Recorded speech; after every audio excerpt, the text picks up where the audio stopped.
아니 노트북이 말을 안 듣는데 이거 컴퓨터를 받으니까 이래 빠르네.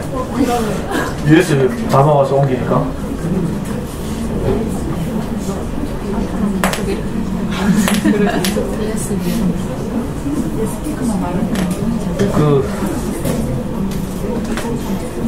오늘 제가 소개하려고 하는 이 그림책은요, 여러분들 출판사 뭐라고 해요? 노란상상이라고 했죠. 네. 노란상상은 알라딘에서 검색해보니까 그림책 출판사 파워랭킹 뭐 16위, 17위 정도 하는, 요즘 이제 최근에 좋은 그림책 많이 내고 있죠. 얼마 전에 제가 멕시코 그림책 집으로 가는 길이라고 있어요. 이거 가지고 이제 우리 아이들 수업에서 사용한 적도 있고요. 노란상상, 여기서 나온 책인데, 작가는 이제 생소한 분이죠. 스페인 사람이에요. 그러니까 사실상 스페인 그림책이라고 할 수도 있고. 일단 한번 읽어보고 시작하겠습니다. 하여튼 처음 오신 분들은 맨날 내가 신경질만 내는 줄 알 거 아니에요. 뭐라고? 새로운 시작이야. 이번 주에 왜 한신초등학교 가서 강의했잖아요. 한솔초등학교. 그러니까 한솔초등학교 엄마들 막 뭔가 싶어가지고 막 오셨는데, 그러니까 좀 도와줘. 이 고인물 엄마들이 내 신경질 안 나게.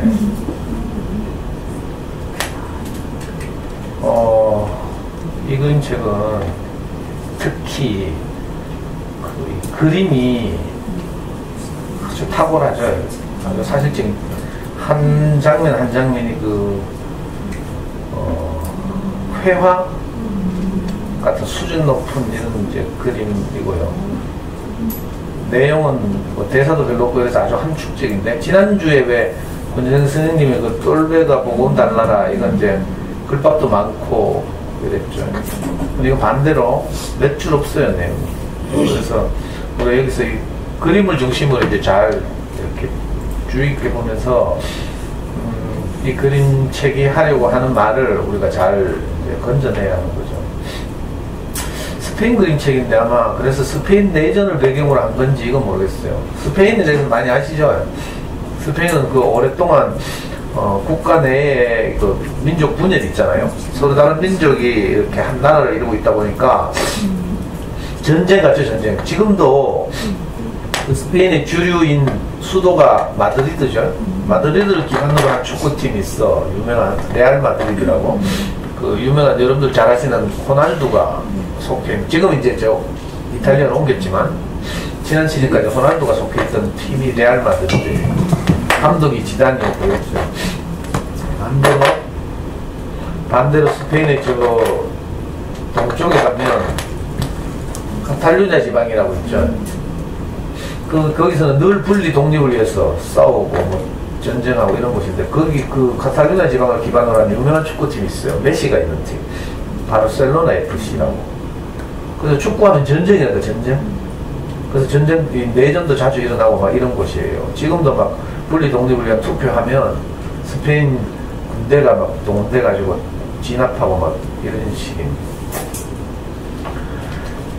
제가 생각하기에 스페인을 배경으로 한 그림책은 제가 처음인 것 같은데, 여러분들한테 소개하는 게.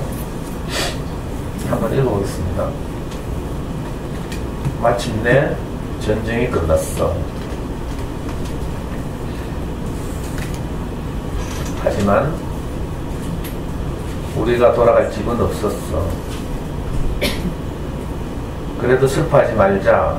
우리에겐 차가 있으니까, 엄마가 말했어.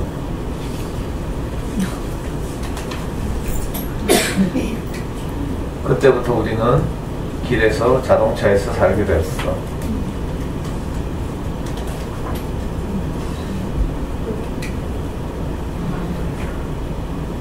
시간이 흘렀어. 옷도 점점 낡아 입지 못하게 되었지. 뭐 어때? 그만큼 빨랫감이 줄잖니? 아빠가 말했어.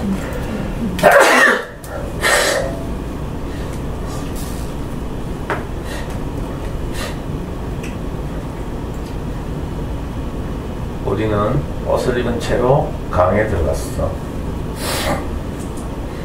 그런 다음 양지 바른 곳에 누워 몸을 말렸어.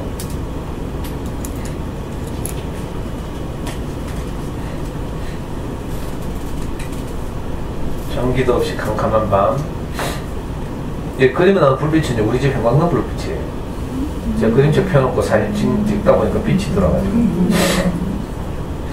전기도 없이 캄캄한 밤. 무슨 소리만 나도 얼마나 무서웠는지 몰라. 우리는 서로 꼭꼭 부둥켜 안고 잠을 잤어.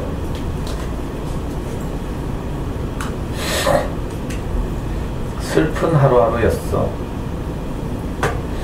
도서관에 책도 불타고 집집마다 마루엔 깨진 유리조각 투성이었어.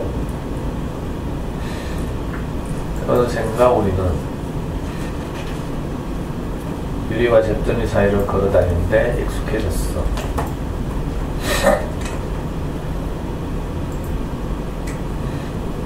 그러던 어느 날 어떤 아이가 놀이를 시작했어.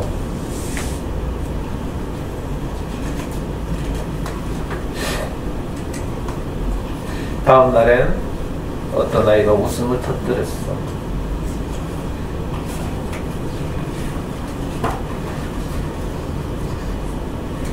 그 뒤 여기저기서 웃음소리가 더 많이 들렸어.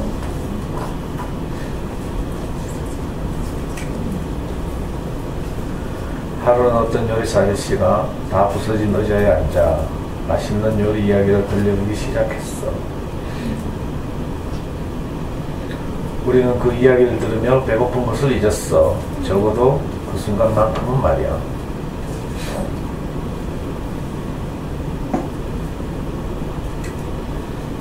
해가 지고 밤이 되면 낡은 자동차들이 경적을 울렸어. 안녕 잘자 인사를 한 거야. 마치 살아있는 사람들처럼 말이야. 맞아, 우린 살아있었어. 그건 진짜 파티 같기도 했어. 새로운 시작을 축하하는 파티 말이야.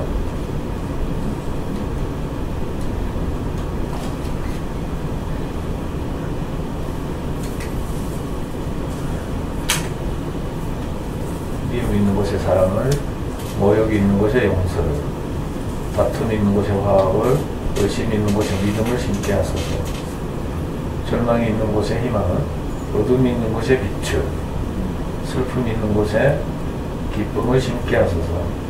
위로받으려 하기보다는 위로할 수 있도록, 이해받으려 하기보다는 이해할 수 있도록, 사랑받으려 하기보다는 사랑할 수 있도록 도와주소서.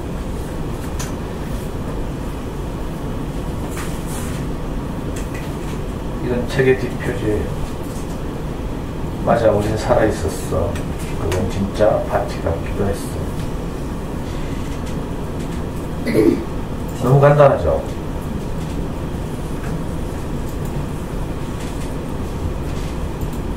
대단했나? 어제 제가 이 두 권의 책을 가지고 오늘 어떤 책을 가지고 강의를 할까 되게 고민이 됐어요.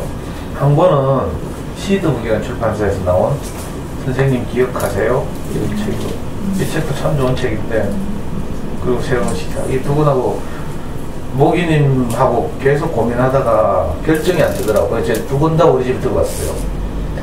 그분이 어느 쪽을 점지해 주실지 내 가방에 넣어갔거든. 아무리 뭐 게시가 안 와. 그래가지고 우리 와이프한테 두 권을 줬어요. 당신이 읽어보고 뭘로 강의를 할지 정해라. 그랬더니 우리 와이프가 이 책 하라 하더라고. 너무 감동적이다. 근데 여러분들 별로 감동을 안 받는 것 같네, 분위기가.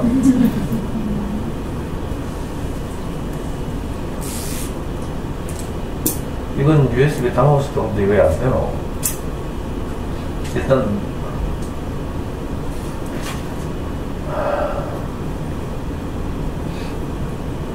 이 방금 제가 읽은 마지막 기도 있죠. 성 프란체스카의 기도, 평화의 기도라고 하는데, 이걸 유튜브에서 한번 감상하고 제가 말씀드리려고 하는데 노트북이 말을 안 듣네. 진짜 감동적인 노래죠. 그리고 이건 너무 짧아서 여러분들에게 저도 어떤 말씀을 드려야 될지 참 당황스러워요. 낯설기도 하고. 근데 보시면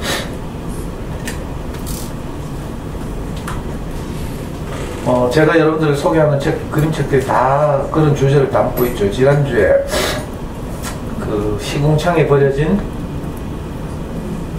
똘레 이야기에서도 제가 말씀드린 것처럼 시궁창에 버려졌다는 상황은 너무 절망적이죠.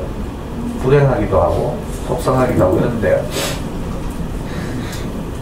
그 부정적이고 절망적인 환경 가운데도 우리가 눈을 뜨고 보면 그 아직 덜 익었지만 그 배가 머금고 있는 그 고유의 향기 이런 것들을 발견할 수 있다, 이런 취지로 말씀드렸어요. 오늘 제가 말씀드린 이 새로운 시작이라는 그림책도 마찬가지죠. 여러분들한테 좀 말씀, 아직 젊고 가능성이 무한한 우리 아이들을 키우고 이런 우리 젊은 엄마들에게 제가 이런 이야기를 한다는 게 좀 한편으로 죄송스럽기도 하지만 이 평화는요, 이 책이 말하는 평화는 그 전쟁의 끝에 시작되는 거죠. 제 말을 잘 전달하고 있는지 모르겠는데 진짜 평화는요, 전쟁의 끝에 와요. 평화는 그냥 값없이 주어지는 게 아니라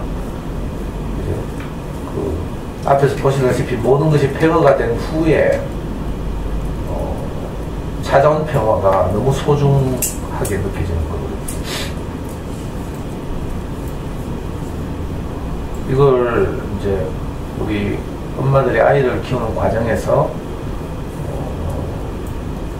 경험해 봐야 하는데, 그죠? 우리가 아이를 키우는 과정에서 정말 아이를 키우는 일이 그 소중하고 행복한 일이다, 이건 언제 느끼는가 하면요, 아이가 뭐 잘 되고 있고 내가 또 아이를 자신감 있게 잘 키우고 있을 때 이런 게 느껴지지 않고요.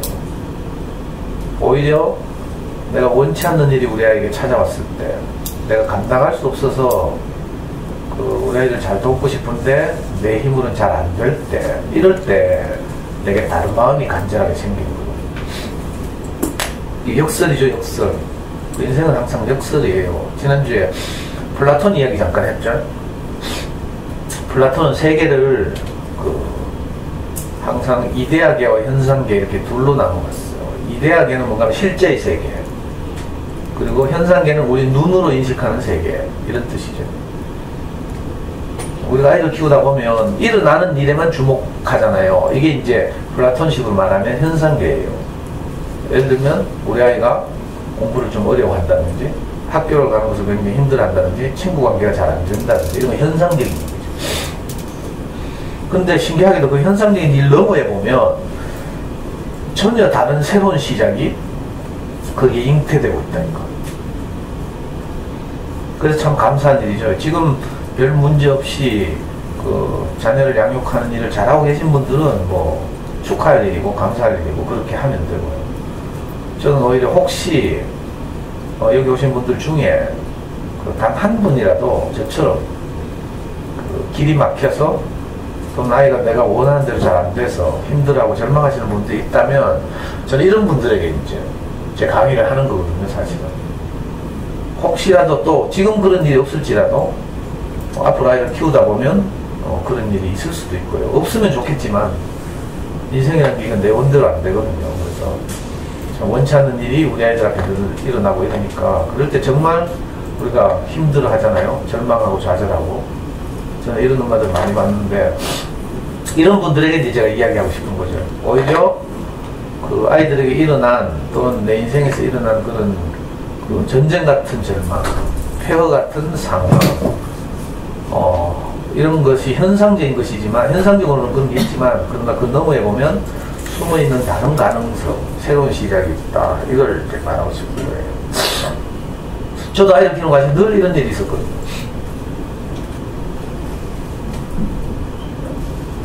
도저히 내가 소화할 수 없는 상황, 이런 게 있잖아요. 속상한 일들을 막 있고요.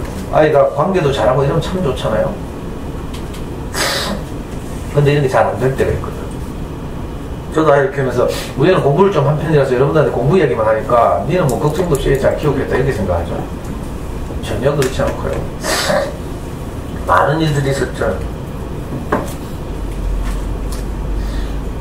특히 이제 이제 좀 가벼운 이야기로 돌아와서 우리가 아이를 키우다 보면 우리가 불안하다고 했죠. 이 상황의 원인을 알 수 없는 불안감이 우리를 덮치고 있어서 그 불안감으로 우리가 아이를 키우고 있어요. 제가 인생의 상태도 그렇지만 우리가 아이를 키우는 과정에서 우리가 크게 겪는 문제는 3가지라고 말씀드렸죠. 혼돈, 허무, 불안, 이 3가지라고 있어요. 혼돈, 혼란스러움. 엄마들 버전으로 하자면 혼란스러움이죠. 혼란스러움 왜 오는가 하면 내가 목표가 분명하지 않기 때문에 온다고 말씀드렸어요. 목표가 내가 아이를 키우는 일이 아이와 함께 행복해지기라면 혼란스러울 일이 많이 줄어들 텐데 우리는 이게 섞여 있어. 그죠? 행복하기도 하고 공부도 잘하고 아이하고 친구들하고 관계도 좋고 공부도 잘하고 이런 식으로 이율배반적인 모순되는 여러 가지 목표를 같이 가지고 있어요. 이게 혼란스러움이죠. 그래서 어떤 때는 이렇게 해야 될 거고 어떤 때는 저렇게 해야 될 거고 이래요. 어떻게 하는지 이 아이가 커서 내가 겪었던 내 인생의 아쉬움을 겪지 않고 참 행복하게 잘 자랐으면 좋겠다 이런 간절한 마음이 있는가 하면 다른 한편으로는 그래도 그렇지 공부는 잘해야지 그래도 그렇지 관계는 좋아야지 이런 제가 말씀드렸다시피 그래도 귀신에 우리는 씌여 있어요. 생각이 우리를 늘 엄습해오죠.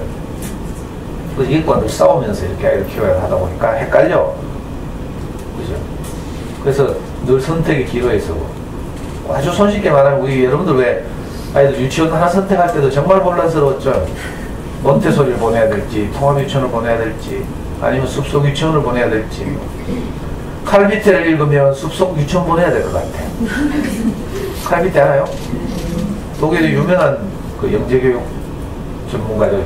교육학자기도 하고 칼비테지만은 맨날 애들 데리고 산에 가서 산책하고 자연을 보여주고 막 이러다 보니까 그 집 가문이 전부 영재가 됐대. 저도 어릴 때 칼비테에 관한 책을 읽고요. 얼마나 감동이 되는지. 몬테소리 읽으면 교구가 많아야 될 것 같지? 여기 해바라기 유치원 가봐요. 가봤어? 저는 우리 애 보낼 때 유치원 결정 때문에 정말 혼란스러웠어요. 4군데를 제가 직접 가서 인터뷰 다 하고요. 여러분들하고 좀 달라. 나는 교육에 미친 놈이었어요. 보통은 유치원에 가면 엄마들이 상담하러 가면 원비가 얼마입니까? 이렇게 묻죠. 저는요 1년간 커리큘럼이 어떻게 됩니까? 이렇게 묻었어요. 그럼 가는 유치원마다 막 발칵 뒤집어져요. 커리큘럼 찾아서 내한테 보여줘야 되니까. 다양하게 책도 읽고 조사도 하고 이래가지고요. 몬테소리 전문 유치원을 제가 직접 남부적 경찰서 건너편에 해바라기 있죠. 직접 갔다니까? 그 원장 할매가 막 버선발로 나와가지고요. 아빠가 상담하고 오니까 막 1층부터 3층까지 4층까지인가? 3층까지인가? 전부 저한테 직접 안내하고요. 그 계단이나 복도에 가면 그분이 해외여행 갈 때마다 컬렉션 해온 이상한 거 복도나 벽에 다 붙어 있고요. 3층까지 막 반방마다 막 얼마나 막 뛰어난 교구들이 많은지 막. 근데 또 제가 이스라엘 교육에 대해서 책도 읽었잖아. 이스라엘에서는 유치원에서 모래장난을 하면서 논다는데 여기 해바라기에는 모래 있어요. 그러니까 원장님이 뒷마당 조그만 데 놀이터 하나 있다고 막 하더라고. 제가 진짜 별났죠. 그리고 얼핏 드는 생각이 너무 교구가 많은 거 아니야? 애가 교구에 수동화될 것 같아. 교구 중심 프로그램을 하다 보니까 몬테소리 교육에 대한 비판적 시각이 있죠. 그래서 너무 아이가 교구에 수동화될 것 같은 느낌이 들어. 그래서 거기에서 비판적 대안으로 나온 유치원이 숲속 유치원과 몬테소리 유치원의 절충의 형태. 그게 뭐예요? 통합 유치원. 통합하는 게 이걸 절충했다는 뜻이에요. 보통 유치원들은 대부분 그래서 이 통합하죠. 통합 유치원의 대표적인 게 계명 유치원이에요. 다른 유치원도 많지만 계명대학교 유아교육과 부설 유치원 저기 대명동 가면 있어. 거기 직접 찾아갔잖아요. 가가지고 연관 커리큘럼을 좀 보여주십시오 하니까 상담 선생님들이 막 연관 커리큘럼 있어야지 보여주지. 그래가지고 뭐 들어가서 뭐 교무실에서 다 뒤지는 신용하고 난리가 났어요. 한 30분 기다려도 뭐 그거 안 가져오는 거라 팜플렛. 근데 그냥 나오시라 했어.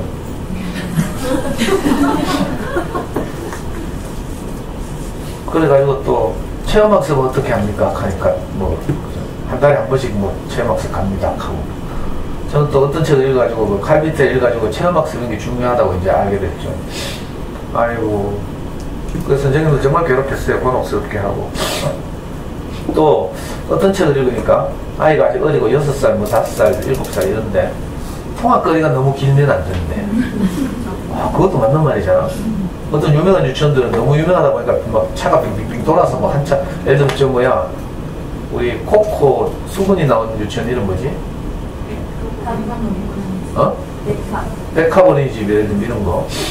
워낙 유명해서 가톨릭 신자들 많이 보내줘요. 저 시내 남산동에 있잖아요.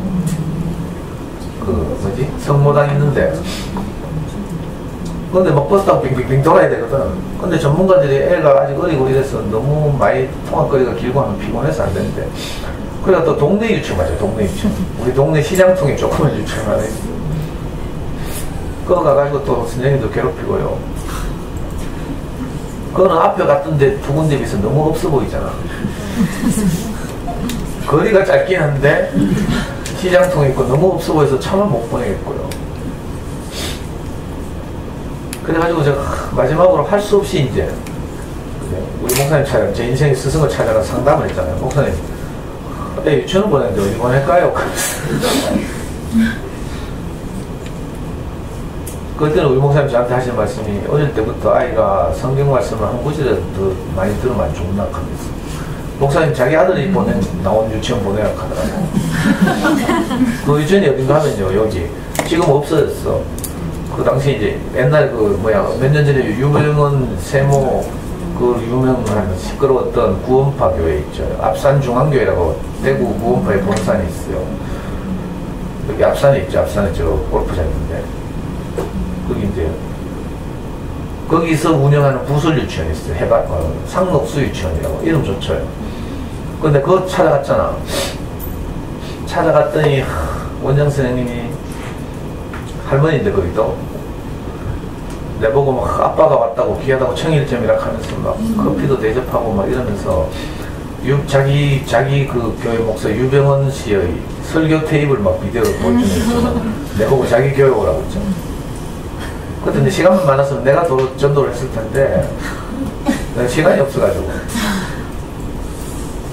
그래가지고 결국 이제 거기 구원포에 지원받았어. 그러니까 유치원 하나 결정하는 것도 이렇게 어렵다니까. 쉽지 않고 혼란스럽고요. 여러분들 다 경험했죠? 이제 초등 한 3학년 되면 어떤 생각이 들어요? 그거나 이런 깨달음이 이제 오죠. 근데 이상하게 유치원 학부모일 때는 안 그래. 내가 당면한 문제가 너무 중요하고 유치원이 우리 아이 인생을 결정할 것 같은 느낌이 들고 막 이렇죠. 또 학교 보낼 때도 그때 한솔 보낼지 한샘 보낼지 뭐, 아니면 저 교대 부처 한번 지원해 볼지 뭐, 효성은 어떨까 해서 우리 형편에 가능할까 해서 오만 고민 다 하죠. 아이고 참. 그리고 이게 혼란스러운 일이에요. 뭐 현실로 돌아와서 국어 학습지 하나 하려고 눈높이를 해야 될지 싱크빅을 해야 될지 진짜 어렵거든요. 뭐 책읽기가 중요하대? 어디 보내긴 보내야 되잖아? 내가 책을 잘 모르니까. 그러니까 우리 이 동네로 말하면 뭐 이한서가를 보내야 될지 뭐 여기 AK 앞에 뭐 있지? 책나무를 보내야 될지 뭐 진짜 어렵거든. 그래서 엄마가 설명에 들어가고 있거든. 오늘 아침에 누가 전화가 왔어. 내가 지금 출근하려고 막 엘리베이터 타려고 하는데 오늘 거기 설명회 한다면서요. 그 무슨 설명회 어디 전화했어요? 하니까 거기 그랑 에베뉴 상가 2층 아니에요? 이렇게 하더라. 그래 내가 우리 집이지만 납득했지. 그 전화 잘못한 건 아닌 것 같아. 근데 뭐 설명회를 한다고 들었어. 그래서 어떻게 하시는데 자기 소개 한번 해봐요 하니까 전화했으면 자기 소개부터 해야죠 하니까 한솔초등학교 학부모래. 그래 학교 강의를 듣고 뭐 오늘 설명회 한다 했어 이렇게 하더라고. 근데 강의 때 설명회 한다고 말한 적이 없는데요. 강의 안 들었죠 하니까 자수하더라고. 강의를 안 들었고 누구한테 전해 들은 거고 전화번호만 따가지고. 그분 여기 왔어요? 왔어 안 왔어? 오락했는데? 안 왔네. 어? 본인이 같은 학기도 아닌 것 같기도 하고. 또 어떤 1학년만은 전화도 왔더라. 이분 맞나 몰라?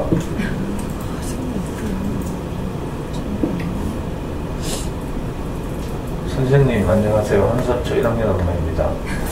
내일 강의 한번 들으러 가고 싶은데 인원수 제한 있나요? 아니면 따로 신청해야 되나요? 이건 누구예요? 여기 왔어요? 지금 몰랐지 이를? 2994 자기 전화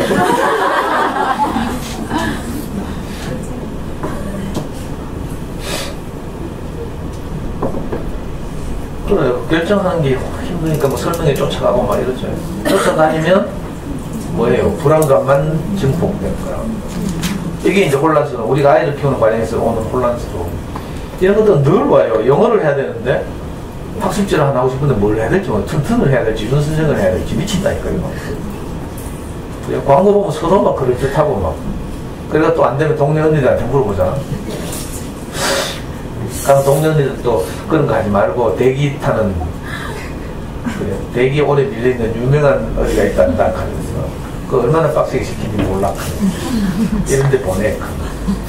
우리 달서가 유명한 그런 거 있어. 여러분들 촌동네사는 잘 모르지. 20년 전부터 벌써 영어하면 뭐 백국목 뭐 들어봤어? 모르구나. 또 우리 이 이야기하지 말자. 특정 브랜드를 이야기하면 안 되니까.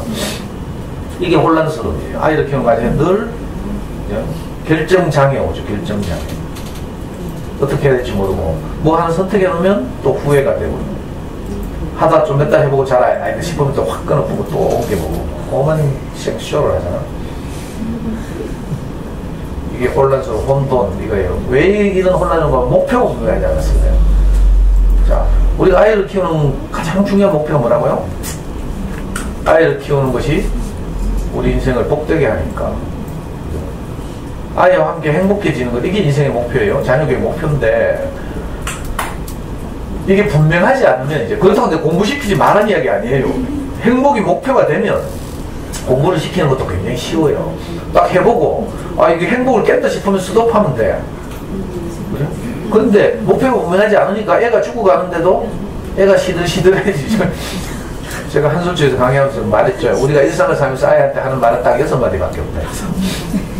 뭐라고? 명령, 지시, 확인해가 잘 안 돼 있어. 진도 밀리고 뭐 학습지 밀려. 그러면 질책, 비난, 열받으면 저주. 우리가 일상에서 하는 말이 6단어밖에 없어요. 녹음 안 해보라니까 내 말이 거짓말인지 아닌지. 참 이상한 일이지. 이게 목표가 분명하지 않았어. 이런 일이 벌어지는 거야. 근데 오히려 막판까지 가는 게 좋아. 저주까지. 중간쯤 하다 멈추잖아요. 아 책에서 이거까지는 하지 마라 했어. 하면서 또 교육도 받고 이래가지고 그러면 찝찝하니까 이게 계속 데미지가 쌓인다니까. 누적. 차라리 해 퍼먹고 있잖아요. 좋은 옷만 대략하지 말았죠. 좋은 옷만 대략하다 사람 잡는다니까. 근데 책 보면 다 좋은 옷만 대략해. 미친다니까. 좋은 옷만 대략하다 나중에 어떻게 돼? 애 죽인다니까 잘못하면. 참다 폭발하면요 큰 사고도 치고. 근데 다행인 것이 우리가 막판까지 가면 이상하게 거기서 새로운 시작이 있는 거야. 쥐잡듯이 잡고 나면 어떻게 돼요? 정상적인 엄마라면 자책이 되죠. 너무 미안하고. 그럴 때 어떻게 돼요? 우리가 하던 일상적인 6마디만 하는 게 아니라 거기 한마디 더 하게 돼 있어. 내면 깊숙한 곳에 가라앉아 있던 아이를 향한 어떤 마음이 거기서 솟아오른다니까. 안 그래요? 안 해봤어요? 이거 끝까지 안 가면 이 마음 안 나와. 애한테 뭘 사과를 해? 뭐 이런 엄마들이 있다. 엄마가 또 미안하다고 하고 사과하면 애 버릇 나빠질 거야. 버티는 옆에 애들이 있어. 근데 우리가 정상적이라면 마지막 저주까지 가면 이제 자책이 되고 너무 미안하고 이래서 우리 안에 있던 가장 소중한 마음이 솟아오르게 돼 있어요. 너무 고맙죠. 그때 진심을 말한다니까. 오늘 이 책의 전쟁기하고 똑같아. 폐허 끝에 평화가 찾아온다니까. 우리가 아이를 키우다가 너무 내 원대로 안 되고요. 내 마음을 컨트롤할 수 없고 이래가지고 원치 않지만 사고를 치잖아요. 근데 신기하게 사고를 친 날 아이한테 가서 진심을 말하게 되죠. 엄마는 너를 사랑한다 이 말을 하게 돼요. 근데 일상일 때 이 말 못해. 역설 이상해요. 저도 많이 해봤거든요. 평소에는 공부, 진도 이게 중요하죠. 일상을 사니까 특별한 어려움이 없으니까 당연히 그때는 공부 시켜야지. 꾸준하게 성실하게 습관을 잡아서 시켜야 해요. 근데 어느 날 이게 잘 안 되는 날이 오거든요. 일상을 쭉 살다가도 사고 터지는 날이 오죠. 근데 신기하게도 그런 날 저도 이런 일 많았어요. 근데 했죠. 수학 공부를 시키는데 저는 늘 아빠가 체크를 하잖아요. 매일 풀이 과정을 검사하고 노트 채점하고 거기 첨삭하고 이랬거든요. 초등부 학년 때. 그러니까 공부는 하기 싫잖아. 놀고 싶고 어떤 때는 게임도 하고 싶고 이랬죠. 근데 어느 날은 아빠가 이제 집에 없는 날 이런 날은 내가 채점을 뭐 이상한 데 다 맞더라니까. 풀이 과정도 좀 이상하고 완전히 답지 같아. 저는 우리의 뭐 답만 탁탁 고르는 이런 공부는 안 했어요. 그래서 금방 알아. 풀이 과정을 안 보죠. 근데 이상하게 풀이 과정이 꼭 답지 같고 답은 또 다 맞고 나중에 보니까 답지 뺏겼잖아요.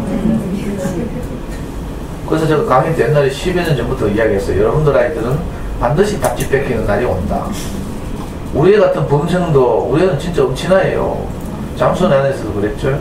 제가 다시 교회에서도 그렇죠. 강의하는 엄마들 사이에서도 그렇죠. 내가 수없이 성격도 공개하고 다 투명하게 강의를 했잖아요.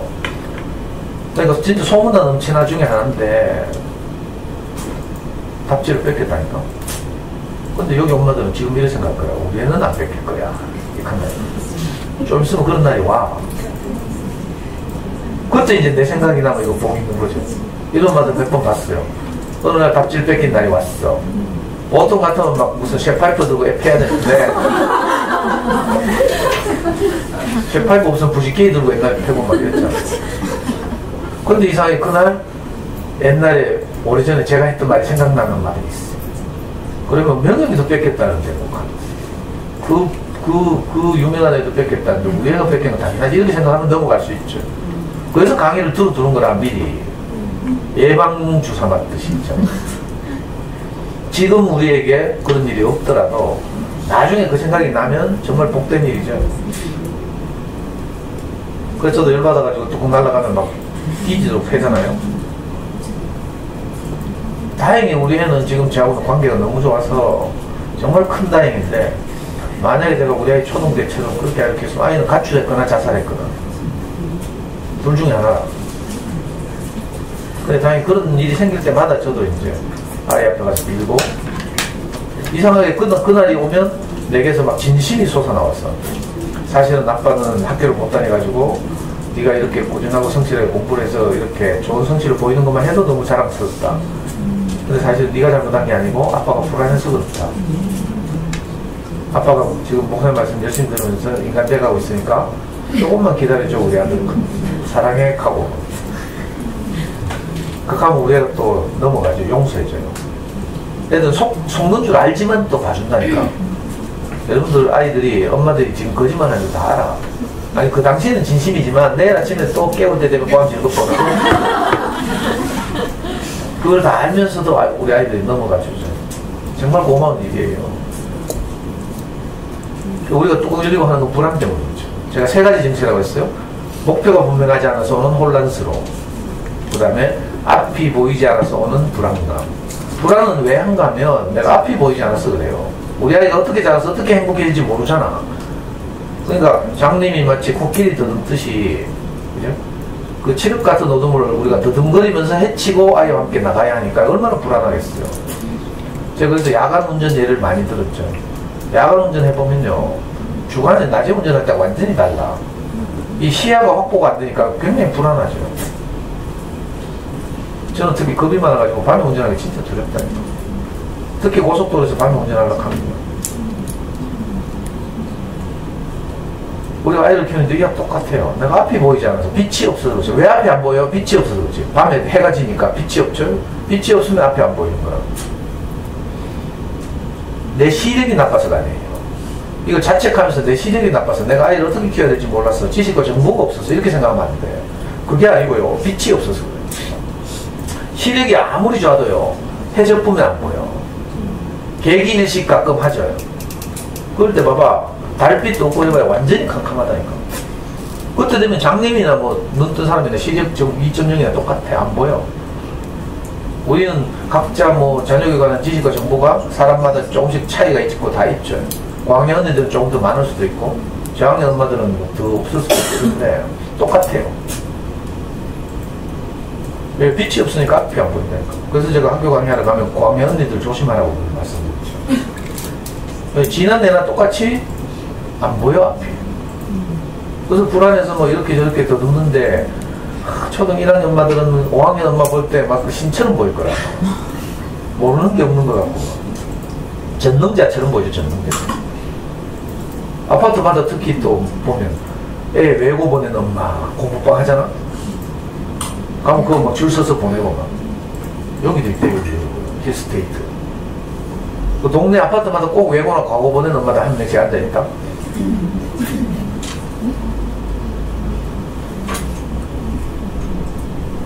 그 불안한 게 앞이 보이지 않아서 그렇다. 앞이 보이지 않는 이유는 내게 빛이 없어서 그렇다. 어떻게 하면 이 아이와 함께 행복하게 살 수 있는지에 대해서 아무도 내게 알려주잖아요. 그래서 내 혼자서 제팔 저흔들면서 막 더듬으면서 이렇게 아이를 키워야 하니까 늘 불안하죠. 이상하다니까. 공부를 잘하면 안 불안할 것 같은데 그것도 그렇지 않다 했죠. 잘하면 잘할수록 더 불안해요. 차라리 공차고 놀고 공부 포기하대더니요. 난 공부 가기로 했어요. 하면서 평안하다니까. 연구소 내하고 수학 공부하는 애 있잖아요. 지금.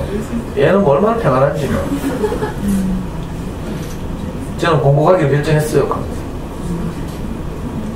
오면 맨날 샤프 촉 관찰하고 있어. 수학 문제집을 펴가지고 지금 뭐 좀 해야 되는데 오기도 한 5분 10분 항상 늦게 오고요. 오면 휴대폰 충전한다 했죠. 휴대폰 충전하고 우아하게 커피 태워가지고 커피 마시면서 그럼 벌써 15분 흘러가. 한 50분 공부하는데 여기 내가 니는 안 되겠다 하면 끊고 어디 박싱 학원 가라 해도 절대 안 가. 왜? 박싱 학원 가면 숙제 내준다고. 그래가지고 내가 보면요. 한 5분은 또 샤프 촉은 뭐 샤프 펜슬 무슨 뭐 새로 연구하려고 하는지 샤프 펜촉 계속 보고 있는데 나 왜 보는지 몰라.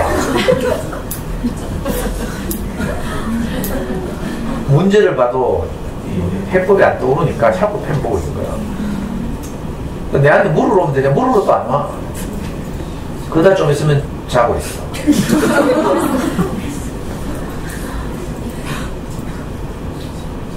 근데요, 공부 잘하는 애들은 잘할수록 더 불안하다니까. 전에 내가 중간고사에서 1등 했는데 100점 맞았는데 이번에 기말고사는 어떻게 될까? 하면서 엄마들은 그래도 귀신이 씌어가지고 그래도 공부를 잘했으면 좋겠다 이렇게 생각하지. 그러면 공부는 끝이 없어요. 항상 불안하다니까. 그냥 공부 잘하는 것 하고 그죠? 불안감이 사라지고 우리 아이와 함께 행복하게 사는 건 완전히 다른 문제예요. 공부를 못하는 이야기가 아니고요. 잘하면 잘하면 좋지. 근데 그것과 행복은 다른 문제다. 이걸 이야기하는 거예요. 우리 지금 전국 부등했다 했지? 이야기했나 여기서? 네. 아니 그것도 로스쿨 입문시험은 아무나 치는 게 아니야. 문과 최상위권 아이들이 10,000명이 친 시험에서 10분 실감이 나? 반에서 부등한 게 아니고 10,000명 중에 부등을 했다니까. 얼마나 기쁘겠어요. 그래가지고 드디어 이제 지가 원하는 대로 이 시험을 치기 전까지만 해도 우리 애가 이 시험을 성균관대에 가서 쳤거든. 성균관대 정말 시설이 좋아. 성균관대 로스쿨이 4번째예요. 서울대, 연세대, 고려대 다음에 이제 성균관대 로스쿨인데 우리가 시험 치러 갈 때만 해도 쫄아가지고 내가 시험을 성균관대에서 쳤어요. 내가 다시 여기라도 다시 공부하러 올 수 있겠나 이런 생각이 성균관대 로스쿨이라도 갈 수 있겠나 이런 이제 마음으로. 그러니까 문제가 어려우니까 우리가 멘붕 돼가지고요. 근데 저는 했죠. 내가 봐도 문제를 이해를 못하는 문제들이 있어. 온톨로직 하면서 뭐 이상한 표 그려놓고 있잖아요. 위에 그 뭐야 뭐 이상한 그 전문적인 컴퓨터 용어보다 온톨로지크는 네이버트가 무슨 말인지 한마디도 모르겠어. 우리가 그 문제를 만나고 멘붕이 돼가지고요. 막 식은땀이 줄줄 흐르고 아이고 내년에 시험 지금 또 와야 되나 하고 막. 근데 그걸 이제 멘탈 관리를 하고 이겨내고 그걸 미루고 이제 풀 수 있는 문제부터 찾아 풀고 이래가지고 그래가지고 이제 좋은 성적을 받았죠. 이제 두 로스쿨을 지금 원서를 낼 수 있게 됐다고 했어요. 이렇게 되니까 무슨 생각이 들잖아요. 아빠 내가 이럴 줄 알았으면 진짜 학점을 좀 잘 받아놓을 거야. 이 로스쿨 입문시험에서 높은 점수를 받은 것은 학점이 다 까먹어. 무슨 말인지 알아요? 로스쿨 입문시험 점수는 서울대 지원자 중에 9등이거든. 서울대에서 150명을 뽑잖아요. 서울대 로스쿨 적어도 150명인데 그 중에 9등이야. 그냥 뭐 합격이 콕 피났잖아. 크게 세 가지를 가지고 이제 1차 합격자가 가리는데 하나는 로스쿨 입문시험 성적, 하나는 학점, 하나는 공인외국어 성적. 근데 공인외국어 성적은 폴로와 패스거든. 일정 점수 이상이면 패스야 점수. 그러니까 이제 이건 변별력이 없죠. 문제는 학점과 이걸 가지고 있죠. 물론 서류평가가 있긴 한데 근데 학점이 서울대 지원자 중에 꼴찌라. 그러니까 로스쿨 입문시험 점수가 다 까먹죠. 그래가지고 장담할 수 없다니까. 그러니까 이제 형편이 좀 좋아지니까 아이고 학점 잘 받아놓을 거. 그래서 제가 지난주에도 말씀드렸죠. 그래서 제가 아이한테 바로 말했어요. 야, 네 시험 치기 전을 한번 생각해봐라. 네가 뭐 성경대 로스쿨만 가도 감사하겠다 하고 그 카드 엊그제 아이가 가면서 아빠는 네가 이렇게 높은 점수를 받아서 그죠? 가장 그 수준 높은 대학에 원서를 낼 수 있다는 것만 해도 너무 자랑스럽고 기쁘다. 아빠는 막 이 생각만 하면 밤에 너무 기뻐서 행복해서 잠이 안 온다. 합격 여부는 다음 문제다. 우리는 지금을 마음껏 누리자 이렇게 말했어요. 그랬더니 아야가 고개 끄덕끄덕하면 그렇네 하면서 너무 행복해가지고 그래가지고 지금 스터디 팀을 2개나 꾸려가지고 하나는 지가 직접 꾸렸어. 연세대 로스쿨 지원자들 스터디 그룹 꾸려서 거기서 뭐 하는가 면접하고 자기소개서를 같이 하고 자기소개서를 일주일에 한 번씩 써가요. 써가서 프린트해서 이제 스터디 원들에게 나눠주고 같이 읽고 첨삭 피드백을 받는 거야. 그래가지고 피드백을 받아서 또 수정하고 이걸 계속 한 달, 2달 해요. 10월달에 원서를 냈는데 서울대 로스쿨 지원자들 그룹은 또 다른 사람이 그 주도하는 그룹에 들어가서 거기도 일주일에 한 번씩 자기소개서 늘 피드백 받고 이렇게 계속 수정하고 이러고 있죠. 이 과정이 너무 복되잖아요. 저도 해보니까 그 자기소개서 쓰는 과정이 보통 공부가 아니야. 자기를 성장시키는 자기 인생을 그 짧은 3천자 안에 함축해서 자기를 표현해야 돼. 자기의 장점을 최대한 부각하고. 그걸 학점되면 코가 석자 돼가지고 그 설명회 가서 그 이제 교수들한테 상담도 하고 이랬거든요. 그래서 제가 학점이 나쁜데 이래가지고 되겠습니까? 하면서 코가 석자가 돼가지고. 극한이 어떤 젊은 교수가 그 객관적인 학점에 주목하지 말고, 그죠? 이 지금 자네가 받은 그 학점 가운데 어떤 것은 왜 못 받았고 어떤 것은 왜 잘 받았는지. 저학년 때는 왜 못 받았는데 그죠? 고학년이 와서 왜 학점이 점점 상승하고 이제 이런 걸 쓰라는 거야. 무슨 말인지 알겠어요? 객관적인 학점을 가지고 잘 받았는지 못 받았는지 개발 소용이 없고 자기가 로스쿨에 들어와서 충분히 이 학업을 소화할 수 있고 변호사 시험에 합격할 수 있다는 것을 증명할 수 있는 자기만의 장점을 부각하는 거야. 그런 조언을 딱 들으니까 우리가 자기 학점을 막 분석하더라고.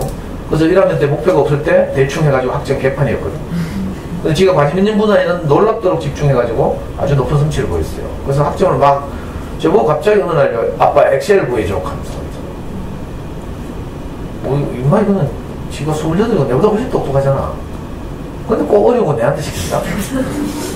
엑셀 파일 우리 돈 주고 사는 편이 안 되니까 엑셀이 뭔지는 알지. 제가 모든 프로그램 불법으로 다 구하잖아요. 그래서 우리 DVD도 다 불법 다운로드 받으라 했지. 엄마 병할 때 아빠 엑셀 구해줘 하면서 그래가지고 제가 막 구했어요.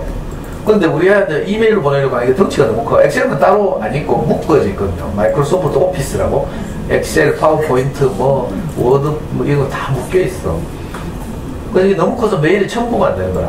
그래서 내가 고민하다가 우리 모임한테도 전화했잖아. 그래가지고 야, 네 엄마들 그 영화 불법 다운로드 시킬 때 네 업로드하는 그 사이트 이 아이디 좀 불러봐라 하면서. 그랬더니 모기님이 또 천재적으로 있잖아. 우리 강의 동영상 올리는 우리 서버가 여기 있거든, 내 방에. 거기 올리고 우리하고 다운받으라 하면 되잖아. 놀랍죠? 그래, 쉬운 방법을 놔두고 내가 고민했잖아. 그래가지고 그걸 우리 내 방에 있는 저 서버에 올렸어. 그래, 우리가 서울에서 다운받아가지고 엑셀 설치해가 막 지 학점 분석해가 있잖아. 소수점 둘째 자리까지 막. 그 1학년 때 학점은 왜 개판이었고, 갈수록 왜 상승하고 있는지 이걸 막 자기소개서 안에 또 녹여내고. 이 과정이 다 성장이죠, 성장. 그죠? 우린 결과를 주목하잖아요. 그러면 안 돼. 그러면 허무하다니까. 아까 세 번째가 뭐라고? 허무라고 했죠, 허무. 우리가 아이들 키우는 과정에서 겪고 있는 문제가 크게 세 가지인데, 혼란스러워, 불안감, 그 다음에 허무예요. 왜 허무한가는요? 가을에 1년을 열심히 농사를 지었는데, 여름에 큰 태풍이 와가지고, 나무가 과일이 다 쓰러졌어, 떨어졌어. 그럼 어때요? 과수원농부가 가을 거지를 할 때 너무 허무하죠. 안 그래요? 결과가 없으니까. 우리도 인생을 살다 보면, 아이를 키우다 보면 결과에 주목하게 되면 허무하다니까. 기본고사 성적 여기 주목해봐. 그럼 허무해. 여러분들도 한번 해봐요. 차가 빠지게 열심히 시켰는데 내 목표를 달성하지 못하게. 그럼 진짜 허무하다니까. 저는 어릴 때부터 우리 명희를, 제가 이제 공부를 못했다고 했죠. 중고등학교 못 다니고 검정고시 할 때 내가 바둑이 미쳐가지고 동산병 내거리에 있는 그놈의 대동기원 내가 맨날 올라가가지고 내기바둑 두고 이러느라고 검정고시 공부도 제대로. 그래가지고 좋은 대학 못 갔지. 좋은 대학 못 갔지. 좀 이상하네. 그 당시에 내가 갔던 경북대학에도 좋은 대학이었는데 국내에서 랭킹 5번째, 6번째 했거든. 지금은 아니지. 지금은 이제 시대가 달라져서 뭐라고? 서연고, 서성한이, 중경외시, 건동호, 국숭세단. 보통 경북대학이나 부산대학교가 요즘 어디 지금 어느 수준인가? 건동호 수준이야. 몇이지 그러면? 자, 서연고, 서성한이 7개죠. 중경외시 11개죠. 중경외시, 뭐 했죠? 건동호, 건국대, 동국대, 홍익대 12위, 13위, 14위 요 수준에서 지금 부산대나 경북대가 평가하고. 제가 다닐 때는 안 그랬어요. 서연고, 스카이 빼고 나면 그 다음 서강대, 그 다음 경북대, 부산대 쳐줬다니까. 근데 어쨌든 내가 바둑분이라고 인수를 못했잖아. 그게 너무 아쉬워서 우리 열심히 공부시켰잖아요. 나 어릴 때부터요, 솔직히 말하면 저는요, 입시 전문가였거든? 지금은 이제 우리 대학 간지 오래돼 8년이나 지나간 좀 잘 모르는데, 국내에서요, 저만큼 입시 잘하는 사람 잘 없어. 특히 서울대 입시. 저는 한 번도 연세대, 고려대 입시 요강을 조사한 적이 없어요. 무슨 말인지 알겠어? 저건 눈 감고도 가는 대학이니까, 이렇게 생각했어. 미안해요, 잘난 척해서. 근데 사실을 이야기해야 되잖아. 진짜로 나는 서울대 입시에 대해서 마삭하게 빼고 있어요. 근데 어떻게 했어요? 아니, 내가 우리 애를 서울대 법대 보내고 어릴 때부터 그래 세뇌를 시키고 했는데, 아니, 정부가 법대를, 주요 명문대학의 법대를 다 없애보더라. 알아요, 이런 거? 서울대 법대 정원이 205명이 없어졌어.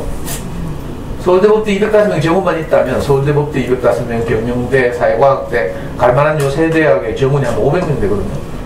아마 우리 서울대 갔을 거라. 근데 이거 진짜 내가 생각해도 하나님이 내 길을 막으시는구나 싶더라고. 법대가 없어졌어. 정원이 205명이 날아간 거야. 그러면 그 다음 어디 가야 돼요, 이제?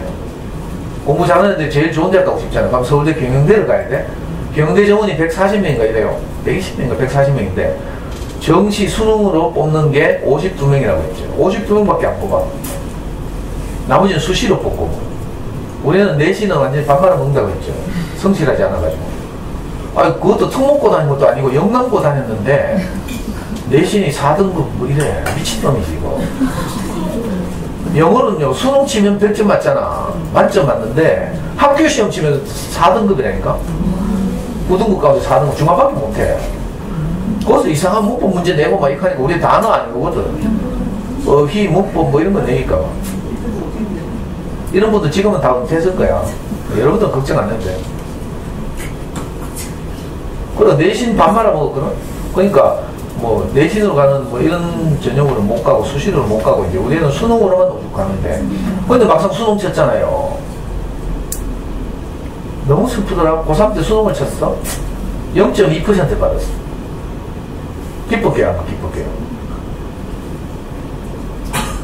그때 우리가 그렇게 수학을 잘하는 놈이 수학에서 한 문제 틀려가지고 일본어도 서울대를 가면 반드시 제2외국어를 해야 되거든요. 그때 제2외국어로 우리가 일본어를 선택했다. 왜냐하면 중고등학교 다니면서 일본어를 했거든.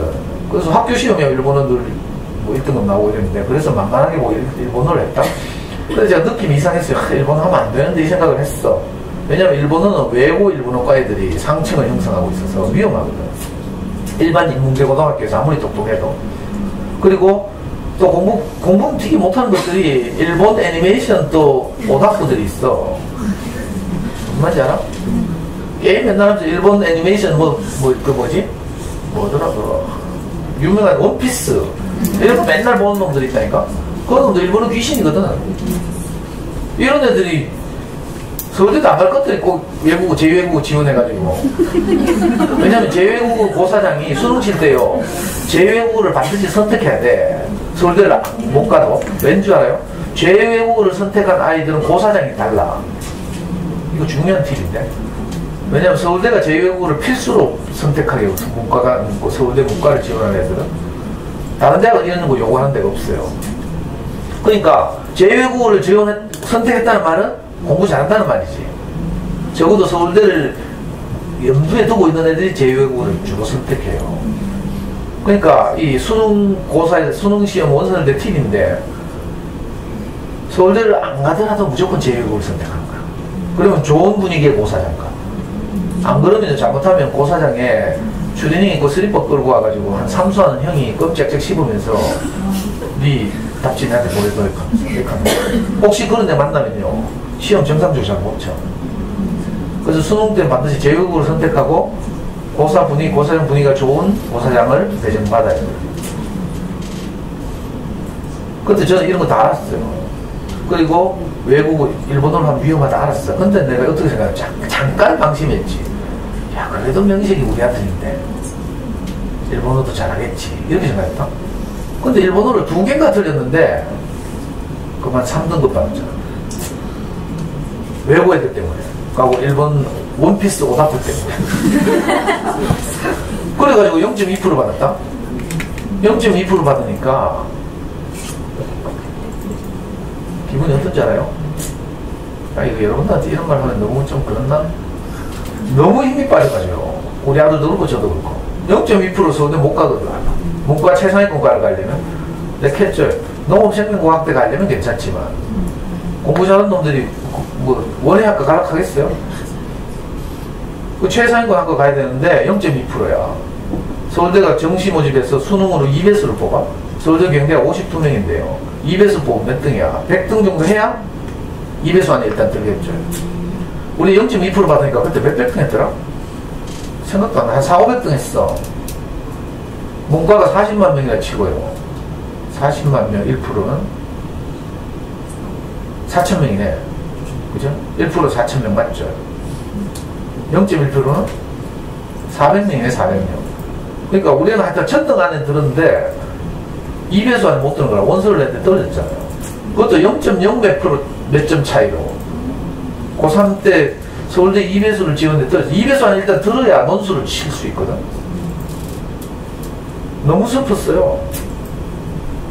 그래가지고 연세대 경영학과는 뭐 휘파람 불며 합격했지 이제. 근데 그때 내가 연세대 경영학과 우리 등록을 포기했잖아. 너무 속상해가지고. 아니 서울대 논술이라도 쳐보고 뭐 떨어져야 되는데 논술도 쳐볼 기회를 못 얻었어. 그래가지고 재수했어요. 수능이나 모의고사 성적 나오는 거 보면 연세대 경영학과는 이제 서울대 경영대학과 사회과학대학을 제외하고는 가장 커트라인이 높은 곳이 연세대 경영학과인데 여기는 항상 갈 수 있는 모의고사 성적이 나오니까 재수를 시켰다? 이번에는 작년보다 고3 때보단 잘했어. 그리고 0.05%인가? 한 200등에서 250등 사이 했어. 근데 서울대 경영학과 몇 명이라고 적으니? 정시 모집이? 50등. 근데 이제 그 최상위권들이 다 경영학과만 내는 게 아니니까 사회대도 내고 또 뭐 문학 전공하고 교수가 되는 애들은 인문대도 내고 뭐 이랬죠. 그리고 흩어지는 바람에 이래수 안에 들었잖아. 드디어 서울대 가서 논술을 치게 됐다. 지금도 생각나요. 내가 입시에서 아는 게 너무 많아. 논술 칠 때 하루 전에 올라가서 숙소를 잡아야 되잖아. 겨울에 논술을 치는데 잘못하면 외부에 이제 호텔이나 이런 데 잡으면요. 서울대가 관악 산 위에 있거든. 눈 많이 내리면 잘못하면 차가 못 다녀. 그러면 논술 치러 가면 큰일 난다니까. 그래가지고 또 저는 서울대에서 설립한 삼성 이병철 회장이 기증해서 설립한 서울대 교수회관이라고 있어요. 호암 교수회관. 거기 서울대 단바로 옆에 있어. 걸어서 시험 치러 갈 수 있어. 근데 이건 아무도 몰라. 몇 명 이제 고수들만 하는 거야. 교수회관인데 시험 때만 개방하는 거야. 인터넷으로 예약해야 돼. 물론 숙박료 내야 되지. 근데 이제 호텔을 끄더라. 그 아침 조식도 제공해. 그래서 거기 예약해가지고요. 거기 가서 잤잖아. 자고 이제 내일 아침 논술 치러 가야 된다. 밤에 내가요. 기도했잖아, 기도. 정말 막 글을 썼다니까, 그때. 하나님, 우리 아들에게 이렇게 기회를 주셔서 감사합니다. 할 수만 있으면 우리 아이가 최선을 다해서 내일 그걸 잘 할 수 있도록. 나는 밤에 잠이 안 와. 근데 우리 애는 코 드릉 하면서 자더라고. 나는 애 보면서 막 울면서 있잖아요. 근데 글 써가지고 잠수원에 돌리고 했다니까.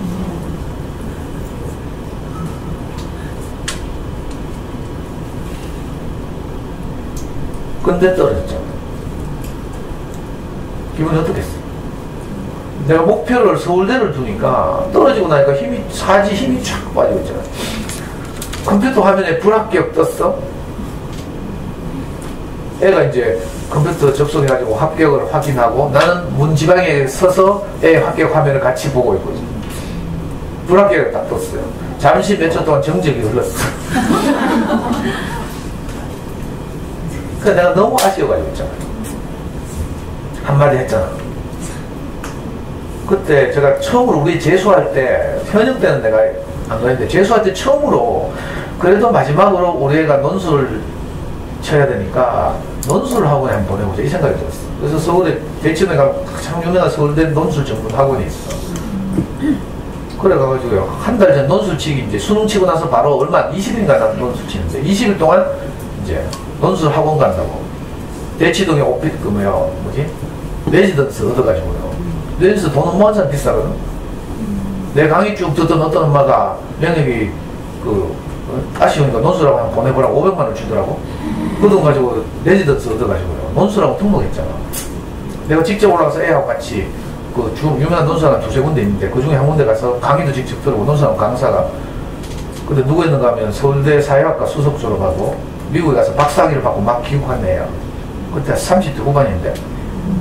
그래가지고 얘는 지금 그 당시에 서울대 로스쿨을 지원해서 합격해놓고 잠시 쉬는 동안 이 논술학원 대표 강사로 논술을 강의하는 거야.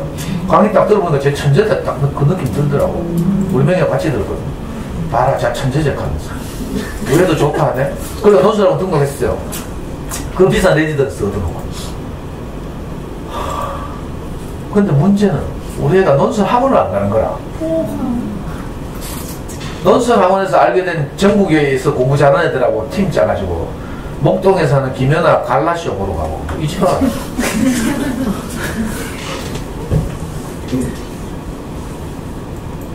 왜 논술하는 게 하루아침에 벼락치기 한다고 되는 게 아니거든. 내가 너무 불안하고 아쉬워서 보내본 거지. 내가 그걸 이제 알고 있어. 어떻게 알게 됐는가 하면 하루는 전화하니까 애가 연락이 안 돼. 나중에 보니까 애가 동료다고 새벽까지 술 마시고요. 필름 끊겨가지고. 같이 술 마시던 애가 레지던스 엘리베이터에 델타 줘가지고 엘리베이터 타고 이제 자기 숙소에 갔다. 그러니까 연락이 안 돼, 애가. 인사불성 돼가지고. 그래가지고 내가 이제 논술하고 농피치는 걸 알게 됐지. 그 컴퓨터 화면에 발표가 났는데 불합격이잖아. 내가 그때까지만 해도 제가 지금처럼 이렇게 성숙할 때가 아니에요. 그래도 그렇지라는 귀신이 날 덮고 그래도 서울대는 가야지 이 생각이 있었다니까. 근데 딱 불합격 화면이 컴퓨터에 떴잖아. 그 내 생명의 수준이 그때 그랬어요. 그래서 한마디 했어. 너무 아쉬워서. 봐라 명예가, 그러니까 논술학원 좀 제대로 다녀보지. 이 한마디 했다니까. 뭐 심한 말도 안 했어. 나 논술학원 열심히 안 다니기 너무 아쉬워서. 논술 때문에 떨어졌으니까. 사실은 논술 때문에 떨어진 거 아니지. 정시에서도 또 내신을 본다. 그럴 때는 수능, 내신, 논술 3년수를 같이 봐. 그때 총장이 누구 있는 거? 정운찬이라고. 지금 한국 야구협회 총재하고 옛날 총리했던 분이 있죠. 이분이 이제 지방 학생들을 기회를 주기 위해서 내신을 아주 중요하게 생각했어. 10년 동안. 그래가지고 우리 명 같은 애들이 많이 양산됐죠.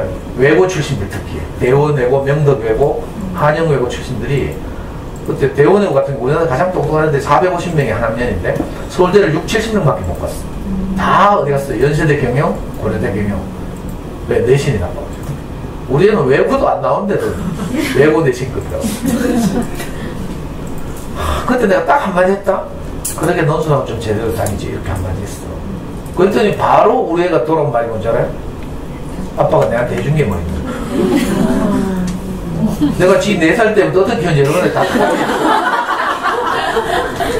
있어. 지도 너무 속상하니까 그렇게 내뱉은 거지. 근데요, 그 말을 바로 듣는 순간 내 다리가 풀리면서 내 문지방에 서서 지금 애 방 입구에서 컴퓨터 갖다 했잖아. 아빠가 내한테 해준 게 뭐냐, 이렇게 하더라고. 바로 내 다리가 풀리면서 내 그 자리에 주저앉았다니까. 드라마에 나오죠.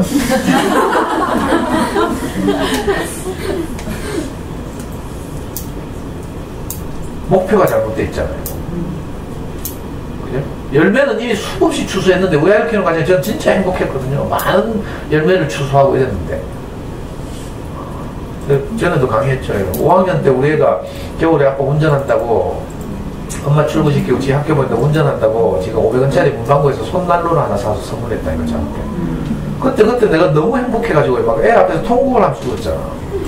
이 꼬마가 아빠 마음을 알아주는 거 싶어가지고. 그리고 그때 우리 아이 앞에서 내가 선포를 했어요. 앞으로 네가 자라나는 과정에서 네가 어떻게 아빠를 속상하게 하더라도 오늘 네가 아빠한테 한 이 선물을 잊지 않겠다. 진짜로. 난 그때 앞으로 받을 모든 효도를 그때 다 받았어. 너무 고맙다니까. 이런 일도 있고 많은 일들이 있었겠죠. 근데 내가 섞여 있었을 거 당시만. 그래서 그죠? 그 비극적인 장면, 아빠가 내한테 해준 게 뭐였는데 이 말을 추수했잖아. 아빠 나를 길러주셔서 감사합니다. 이런 말을 추수해야 되는데 내가 씨를 잘못 뿌리니까 추수하는 것도 아빠가 내한테 해준 게 뭐였는데.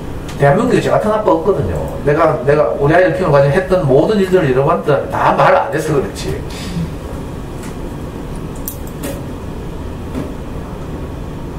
그러고도 내가 그런 소리를 돌려받았다니까. 이게 허무예요. 가을에 열심히 일을 해서 열매를 추수하는데 열매를, 그죠? 합격이 열매라고 생각하는 거랑 서울대 합격이 열매라고 생각해요. 그러면 허무해질 수 있다니까. 물론 합격할 수도 있어. 합격한다고 뭐 만족이 돌아오잖아요. 잠시 기쁘지. 실제로 저한테 상담을 하고 이런 잠수리 엄마들 중에 아이들 원하는 대로 의대 보내고 이런 엄마들이 있거든요. 창원에 사는 한 엄마가 원하는 대로 아이를 의대를 보냈잖아. 수학 공부, 뭐 수학의 정석 어떻게 하는지 우리 집에 맨날 와가지고 우리 명예 노트 맨날 빌려가고 막 이랬어요. 창원에서 심심하면 저한테 올라와서 상담하고 있어. 걔가 성실하게 해가지고 진짜로 의대를 들어갔잖아. 근데 들어가자마자 엄마한테 뭐가 왔어요? 빈둥지 증후군이 찾아와가지고 막 자기를 견딜 수 없어. 막 허무하고 우울하고요. 의대를 들어갔는데도 허무한 거야. 목표를 이뤘는데도. 왜? 목표가 잘못되어 있어서 그렇죠. 그래서 가을의 열매를 제대로 수확할 수 없어서. 그래서 이 엄마는 창원에서 주유소를 했는데 주유소하는 남편한테 계속 전화해가지고 막 들어오라고 계속 바가지 긁어요. 남편 들어오면 있잖아요. 이게 싫어요. 자기가 와서 한 이야기라. 남편 등을 막 할퀴는 거라. 내 좀 어떻게 해보라고. 자기 지금 너무 허무하고 불안하고 아이는 의대 기숙사 들어가고 없고 목표가 이 장남 의대 보낸 거였는데 의대 보내고 나는데 남는 게 없잖아. 그게 영원한 우리 기쁨을 주고 이래야 되는데 뭘 해가지고 이러는 기쁨은 잠시죠. 여러분들 아파트 입주해봐요. 잠시 기뻐요. 안 기쁜 게 아니야. 근데 금방 익숙해진다니까. 그럼 그거 별로 기쁨이 안 돼. 그런 거 이상하죠. 그러니까 우리가 일상 안에서 늘 기쁨과 행복을 추수해 올려야 되는데 수확해 올려야 되는데 우리 이걸 놓치고 결과를 자꾸 주목하니까 놓친 거야. 그 아줌마 심각했어요. 그래가지고 제가 그때 저 팔공산에서 제 강의에서 또 엄마들하고 북카페 빌려가지고 성경 공부하고 이럴 텐데 창원에서 매주 위로를 받고 싶어서 올라오고 있다니까. 정신과 가도 안 되고 남편하고 결국 정신과 갔잖아요. 남편이 막 울면서 이래가 안 되겠다고 병원에 가자 하면서. 그래가지고 항우울제 늘 투여받고 이랬어요. 우리가 가진, 여러분들 아직 초딩 저학년이라서 이거 다 경험 안 해봐서 모를 거라. 이 세 가지 증세가 있다고 했죠? 뭐라고? 혼란스러워, 불안함, 그 다음에 허무함. 우리는 이 세 가지와 맞서 싸우면서 아이를 키우는 거예요. 아직 이걸 겪지 않은 어린 엄마들이 대부분이겠지만 또 아이들 어리고 하니까. 그리고 또 어리지만 이미 이런 걸 경험한 사람들도 있어. 이건 복 있는 사람이죠. 왜? 내가 바닥을 치면 새로운 시작을 하게 돼 있어. 전쟁 그때 폐허가 됐잖아요. 거기서는 아무것도 아닌 일로 웃음이 나와. 여기 보면 이제 절망적인 환경에서 이 엄마가 놀라운 해석을 한다. 그죠? 잘 데가 없어서 자동차 안에서 자잖아요. 근데 이 엄마가 뭐라 말해요? 우리가 지낼 자동차라도 있는 것이 얼마나 고마운 거예요. 이렇게 해석이 완전히 달라진 거죠. 우리 일상의 평화를 그냥 누려봐요. 이런 데 대한 감사가 없다니까. 오늘 아침에 눈 뜬 것에 대한 감사, 우리에게는 잘 없죠? 근데 중환자실 한번 가보면 내가 오늘 아침 눈 뜬 것이 감사하고 이 생각이 들거든요. 여러분들 아이가 크게 아파가지고 혹시 뭐 중환자실에 가거나 이런 엄마들 가끔 있잖아요. 이런 경험을 해보면 우리 아이가 오늘 건강해서 아침에 일어나서 학교에 간 것이 너무 감사하죠. 그렇지 않으면 학교 가는 건 당연히 가는 거지 뭐 이런 생각 나요. 그 행복, 긍정심리학에서 행복에 관한 여러 가지 요소들 가운데 하나가 뭐라고요? 내가 평소에 당연하다고 여겼던 것이 당연한 것이 아니라 놀라운 일이라는 것을 내가 인식하게 될 때, 그때 행복이 온다니까. 그러니까 우리에게 주어진 평화는요, 우리가 그냥 일상을 누리니까 괜찮은 것 같죠. 근데 그렇지 않고 진짜 심각한 전쟁을 경험하거나 이래 보면 내가 누렸던 평화가 얼마나 소중한지 이걸 알게 되고, 일상이 얼마나 감사한 일인지. 저는 학교를 못 다녔잖아요. 중고등학교를 못 다니고요. 그 예민한 그 14, 16 이 시기에 그 공장에 다녔어요. 자전거 부속을 만드는 공장에 다녔는데 그 공장이 어디 있었는가 하면 고성동에 있어요. 시민동에 있는데 그 시민동에 고성동에 있는데 그때 성광중고등학교가 거기 있었어. 지금은 인사가고 없지만 제가 늘 자전거를 타고 공장에 출근하잖아요. 그러면 성광중고등학생들이 막 때려져서 학교를 간다니까. 내가 얼마나 쪽팔린지 알아요? 다 교복 입고 애들 학교 가던데 나는 자전거 타고 공장에 일하러 가. 여러분들 사춘기라고 한번 생각하고 한번 감정이입을 해서 한번 생각해봐요. 내 인생이 얼마나 절망적이겠어. 저는 그 경험이 있기 때문에 우리 애가 학교를 갔는데 너무 자랑스럽더라니까. 했죠. 강의때 가끔 우리 애가 영광고등학교 가는데 교복을 입고 아침에 나가요. 교복을 입고 현관문을 열고 학교를 가는 애를 볼 때마다 난 너무 행복했어. 그래가지고 그때 근데 우리 귀한 디카 어디 있어? 우리 형이 사용하는, 우리 형 부자잖아. 우리 형이 사용하는 버리는 디카 있어. 버리는 디카를 우리가 받았다. 그 디카로 막 우리 교복 입고 사진 찍으려고 했는데 아침마다 가면 이 새끼는 막 뭐 초상권 치대다 하면서 막 얼굴 가리고 막 씨라를 하고 막. 근데 한 번도 우리 교복 입고 찍어본 적이 없다. 졸업식 날 찍었다니까. 저는 정말 너무 감사했어요. 너무 행복하고. 근데 이런 거 많이 추수했거든. 근데 제가 아직 충분히 성숙하지 못해서 입시 때 서울대 합격이라는 연배를 추구하다 보니까 내가 실패하고. 그래서 내가 그렇게 생각해서 하나님이 내 자랑을 다 끝내시는구나. 만약에 제가 우리 애가 그때 서울대를 바로 갔더라면 내가 얼마나 기고만장했겠어. 내가 아이를 이렇게 키웠다면 당연히 책 냈지. 난 책 내는 거 다 준비하고 있었다니까. 사교육 없이 자기도 학습으로 서울대 갔다 이걸 뭐 좀 대줘요. 책 낼 뭐 대줘요. 책 다 준비하고 있었다니까. 그것도 한 권도 아니고요. 여러 권 시리즈로 된다. 국어공부법, 수학공부법, 영어공부 다 따로.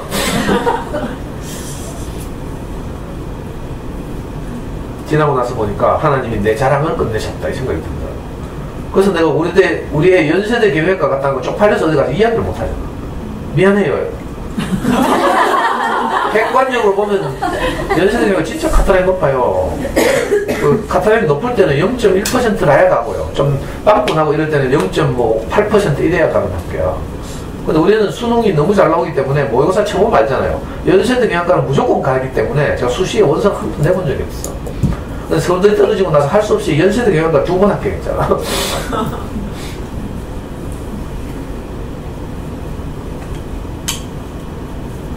이런 경험 끝에 제가 아까 우리 애 로스쿨 이제 인문시험 좋은 성적을 받고 학점을 신세한탄 할 때 내가 다른 말을 할 수 있었던 거라.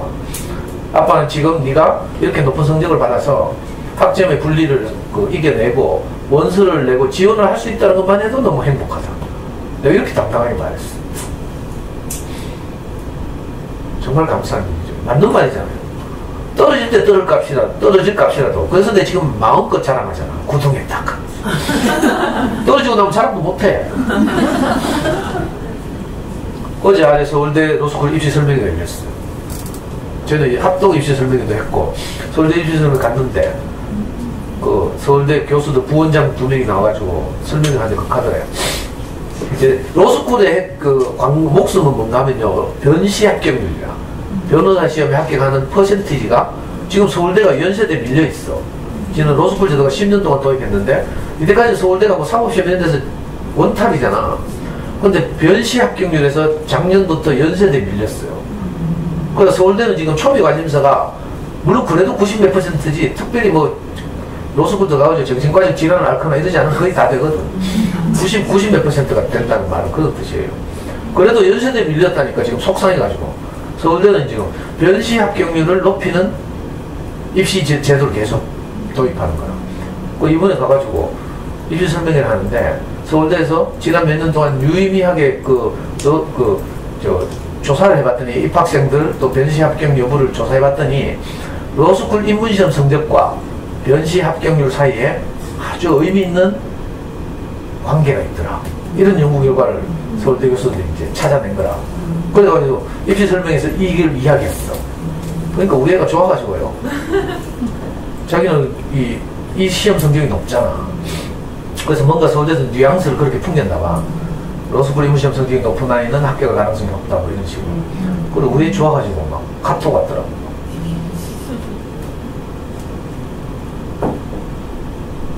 이야기하다 보니까 초등 1학년 엄마들한테 너무 수준 높은 이야기를 많이 하는 것 같아요. 그러나 학년이 높든지 낮든지 사실은 우리가 아이를 키우는 과정에서 또 인생을 사는 과정에서 이 3가지 문제와 항상 직면하게 돼 있어요. 이거 놀라운 통찰이죠. 혼돈, 목표가 없어. 그죠? 목표가 없어서 목표가 분명하지 않아서 혼란스러운 거죠. 행복이 목표되면 아주 쉬워요. 내가 하는 짓이 우리를 행복하게 하고 있는지 그렇지 않은지 이거 생각하면 돼요. 우리 연구소에도 가끔씩 와가지고요. 내 피아노 가기 싫으면 미치겠어요. 무심하더라 가지고. 그런데 바로 엄마한테 전화해가지고 좀 제발 좀 애 말에 귀를 기울이라 하면서 이 엄마한테. 아직도 아프고 있다 이 엄마가. 간단해. 애가 힘들어하는지 아닌지만 보면 되죠. 물론 그렇다고 해서 뭐 조금 힘들다고 다 끊으면 안 되지만 가능하면요. 아예 작은 목소리에 귀를 기울여야 돼요. 애들의 목소리는 크지 않아요. 자기 생각이나 자기 힘듦을 정확하게 엄마들 설득하면서 말할 수 없어. 그래서 지나가는 말로 눈짓이 많아요. 스트레스를 많이 받고 이러면. 그리고 행동으로 몸으로 이상한 현상을 나타내죠. 눈을 깜빡인다든지 손톱을 빤다든지 물을 뜯는다든지 뭐 이런 현상을 나타내. 그럴 때 우리가 그걸 주의 깊게 봐야 돼요. 대충 보면 안 돼요. 그러면 애들한테 이제 데미지가 쌓이죠. 우울해지고 자존감이 낮아지고 힘들어하고 그럼 풀 죽고 막 이래요. 아이들 다 와야 되거든. 이럴 때 마음껏 뛰놀고요. 우리 연구소 애들 봐야 되는데 문을 발로 팍 차고 들어오면서 아니 이 새끼는 문 부서진다 생각을 안 해. 저 유리문을 있잖아요. 3, 4학년 무심한데 발로 팍 차면서 들어온다니까. 무슨 대감님 들어오시는 것처럼. 근데 저는 그걸 볼 때마다 뭐 겉으로는 내가 혼내요. 야 임마 문 발로 차지 마라 하면서 막 문 부서진다 하면서 물어줄래 하면서 막 하지만 내 속마음은 안 그렇거든. 애들이 너무 건강하고 밝게 지내고 있으니까 온 아파트 이 동네 돌아다니면서 벨트에 하고 있잖아요. 아니 애들이 막 얘가나 뭐 AK 돌아다니면서 있잖아요. 1층 벨으로 도망가고 막 애들은 그걸 얼마나 재밌게 생각하는지 몰라. 그러다가 CCTV 찍혀가지고 체포당하고 있잖아요. 그리고 우리 몇 번 불려가서 막 경찰 출동하고 이런 적도 있고요. 자전거 없어졌는데 아파트 1층에서는 자전거를 우리 애들은 버렸다고 생각하고 타고 다니는 거야. 그게 CCTV 찍혀가고 우리 애들 다 잡혀가고 있잖아요. 우리 또 저는 그런데 잘 안 가지고 저를 대신해서 우리 모기 선생님 가가지고 막 위로하고 있잖아. 사과하고. 근데 건강하게 자라는 거야. 근데 우리 스스로는 이래 못해요. 애를 해방시키고 이렇게 자유롭게 못한다니까. 엄마들은 우리의 잘못된 것이 뭐 불안해서. 근데 이제 저하고 같이 아이를 키우니까 제가 엄마들 많이 혼내고 하잖아요. 엄마의 죽음을 요구하는 거죠. 사실은 엄마들은 미안하긴 한데, 왜냐하면 아이들 앞에서 엄마들이 저한테 혼나는 모습을 보여야 아이들이 뭐랄까 이 엄마에 대한 두려움에서 해방되거든. 아, 우리 엄마도 누구 혼나는 사람이 있네, 이 생각을 가지는 게 아주 중요해요. 안 그러면 집구석에서 엄마가 모든 걸 다 하잖아. 그죠? 엄마가 왕이라고 생각되잖아.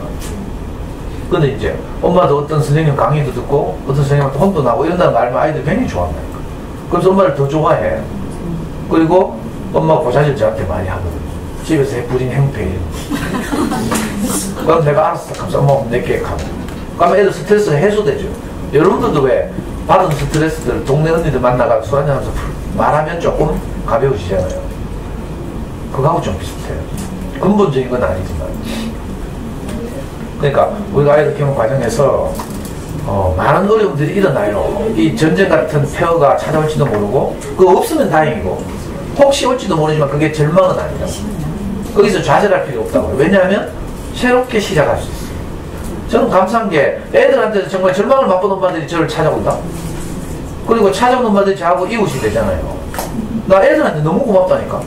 애들이 멀쩡하게 잘 자라면 내가 안 찾아오거든. 안 그래요? 대부분 그렇다니까. 우리 모기님 만난 것도 그렇고요. 우리 현숙쌤 만난 것도 그렇고. 제 강의를 듣다가 지금은 한방씩 차지해가지고 지금 저하고 같이 일하고 있잖아요. 우리 영어 교실, 엄마 영어 교실을 담당하는 정현숙 쌤도 보면, 우리 정민이 몇 살 때? 7살 때 내 찾아왔나? 7살 때 뭐가 애가 애를 먹이길래 엄마가. 근데 그게 복이라니까? 7살 때 벌써 애가 너무 예민하고 자기 우선 감당이 안 된다는 걸 엄마가 인식한 거라. 그래가지고 7살 때부터 어린 선생님들 제 강의한테 찾아왔어요. 그리고 지금까지 몇 년이고, 정민이가 지금 중학교 2학년이 됐으니까 8년인가? 제 성질을 다 받아내고요. 제가 막 잘 삐지고 이러잖아요. 신경질 잘 내고. 내가 삐지거나 신경질 내면 모기님은 같이 신경질 내. 피곤해 죽겠어. 근데 현숙쌤은요, 내가 신경질 내도 끄떡도 안 해. 예민한 정민이를 많이 받아봐서 그러지. 내가 삐져가지고 밥 먹고 잔다고 막 방에 들어가서 애들 오기 전까지 뭐 좀 눈 붙이려다 하고 있잖아. 막. 의자를 질질 끌고 밥 먹으라고 내한테 막 밖으로 끌고 나오고 이런다니까. 모기님은 내가 신경질 직직 내잖아? 그러면 막 지도 더 크게 신경질 내면서 나도 굴목부락 하면서 그 현숙쌤 같은 분이 전 너무 고맙다니까. 내를 애기 취급하고 이제 자기 아들 배하듯이. 내 신경질 좀 내가 삐지면 진짜 피곤하거든. 내가 뭐 신경질 내고 싶어서 내겠어요. 오늘처럼 막 다운 안 되고 노트북 삐거리고 이래봐 신경질 나거든. 아까 USB 이야기 안 했으면 지금 또 강의 못했을지도 몰라. 왜 이 노트북 내가 항상 가져요. 노트북 좀 생각하니까 또 안 산다. 평소에는 아무 문제 없거든. 근데 강의를 할 때 이거 연결할 때만 되면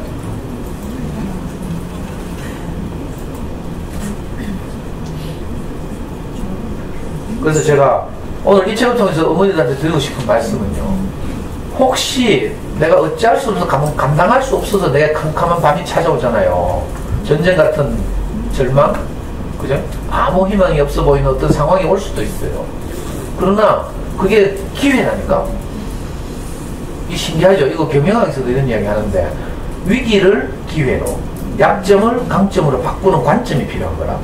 우리의 로스쿨 설명에 가니까 그 젊은 교수가 하다니까, 우리의 학점 나쁜 거에 주목하지 말고 그 나쁜 학점 안에서도 저학년 때 학점이 나빴다 고학년 때 학점이 높아졌거든. 어쨌든 나쁘지만 이걸 찾는 거야. 그래가지고 내가 목표가 없고 이래가지고 헤맬 때는 학점이 나빴지만, 지방에 있다 서울, 우리 애가 그렇게 자기소개를 썼어요. 지방에서 그냥 공부만 하고 살다가 어떻게 서울에 올라와서 학교에 들어보니까 외고 출신, 외국에서 10년 이상 생활한 막 외고 출신 동기들이 수업에서 영어를 막 프레젠테이션, 영어로 막 유창한 외국어로 프레젠테이션 하는 거 보면서 자기는 너무 충격을 받았대. 나는 지금까지 뭐 했나 싶고 이래가지고 그죠? 방황하기 시작했대. 그 방황하는 시기에 내 학점이 이렇게 나빴습니다. 그런데 군대 갔다 오고 교환학생 갔다 오고 이러면서 제게 목표가 생겼어. 이제 구체적으로 목표가 생긴 후에는 제 학점이 이렇게 달라졌고 이런 구체적인 수업을 받았는데 이런 구체적인 수업에서는 이런 발표를 해서 아주 좋은 평가를 받았습니다. 이렇게. 무슨 말인지 알겠어요?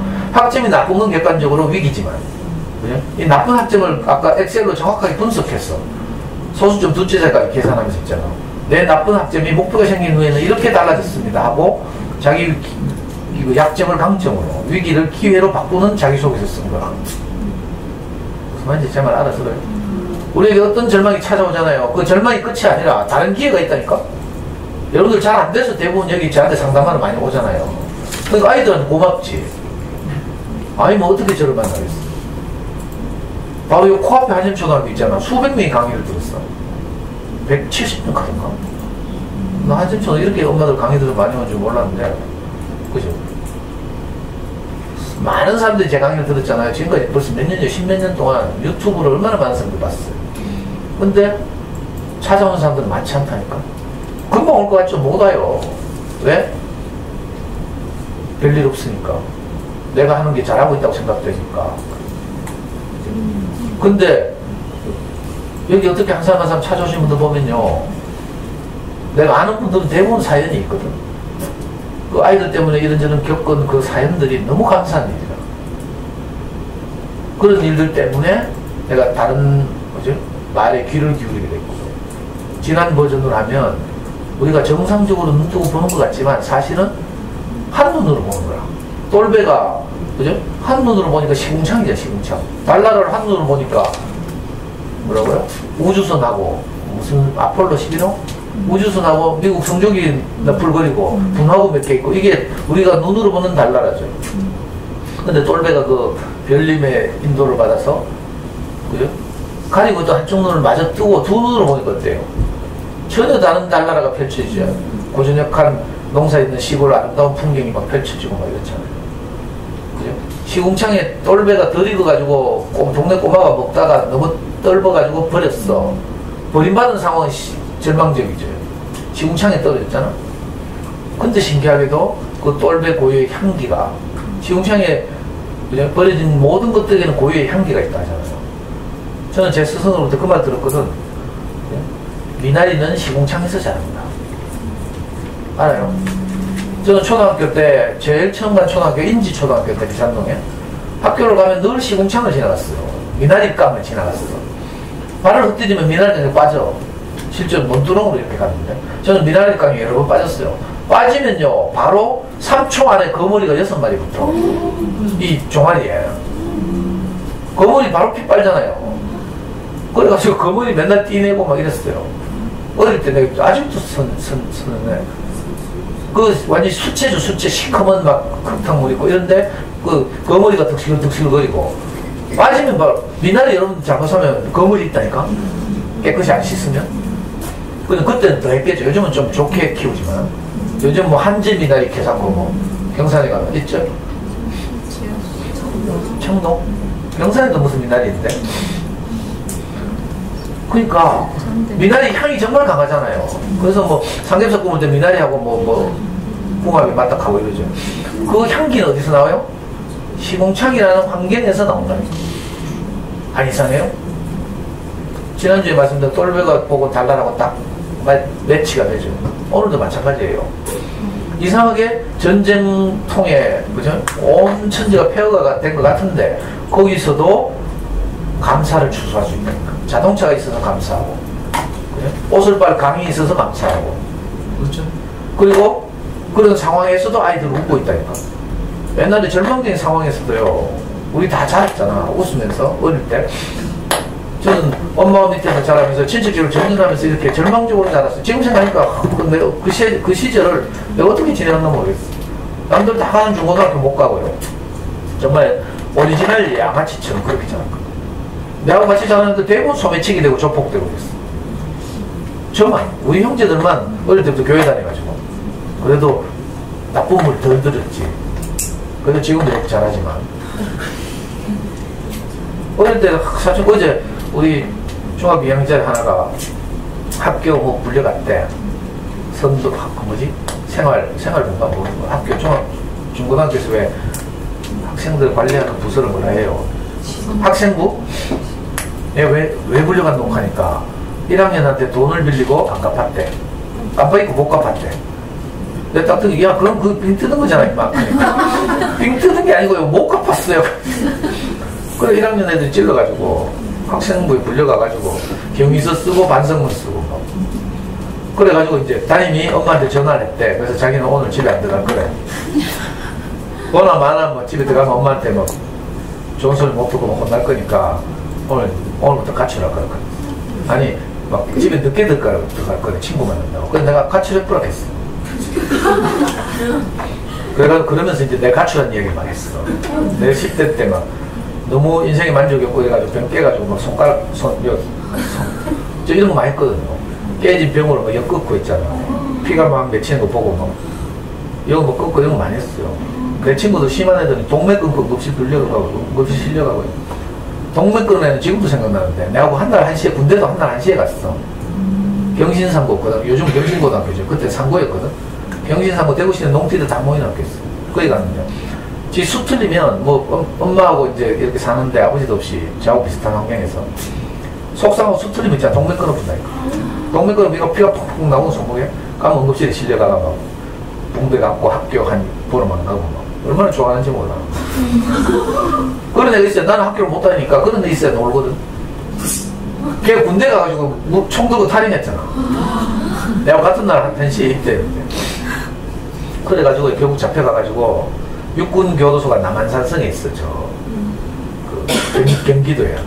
육군교도소에서 3년을 보게 됐어.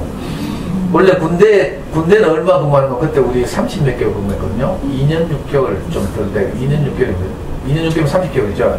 우리는 31개월 보름인가를 이제 복무했는데 얘는 3년을 감옥 생활했죠.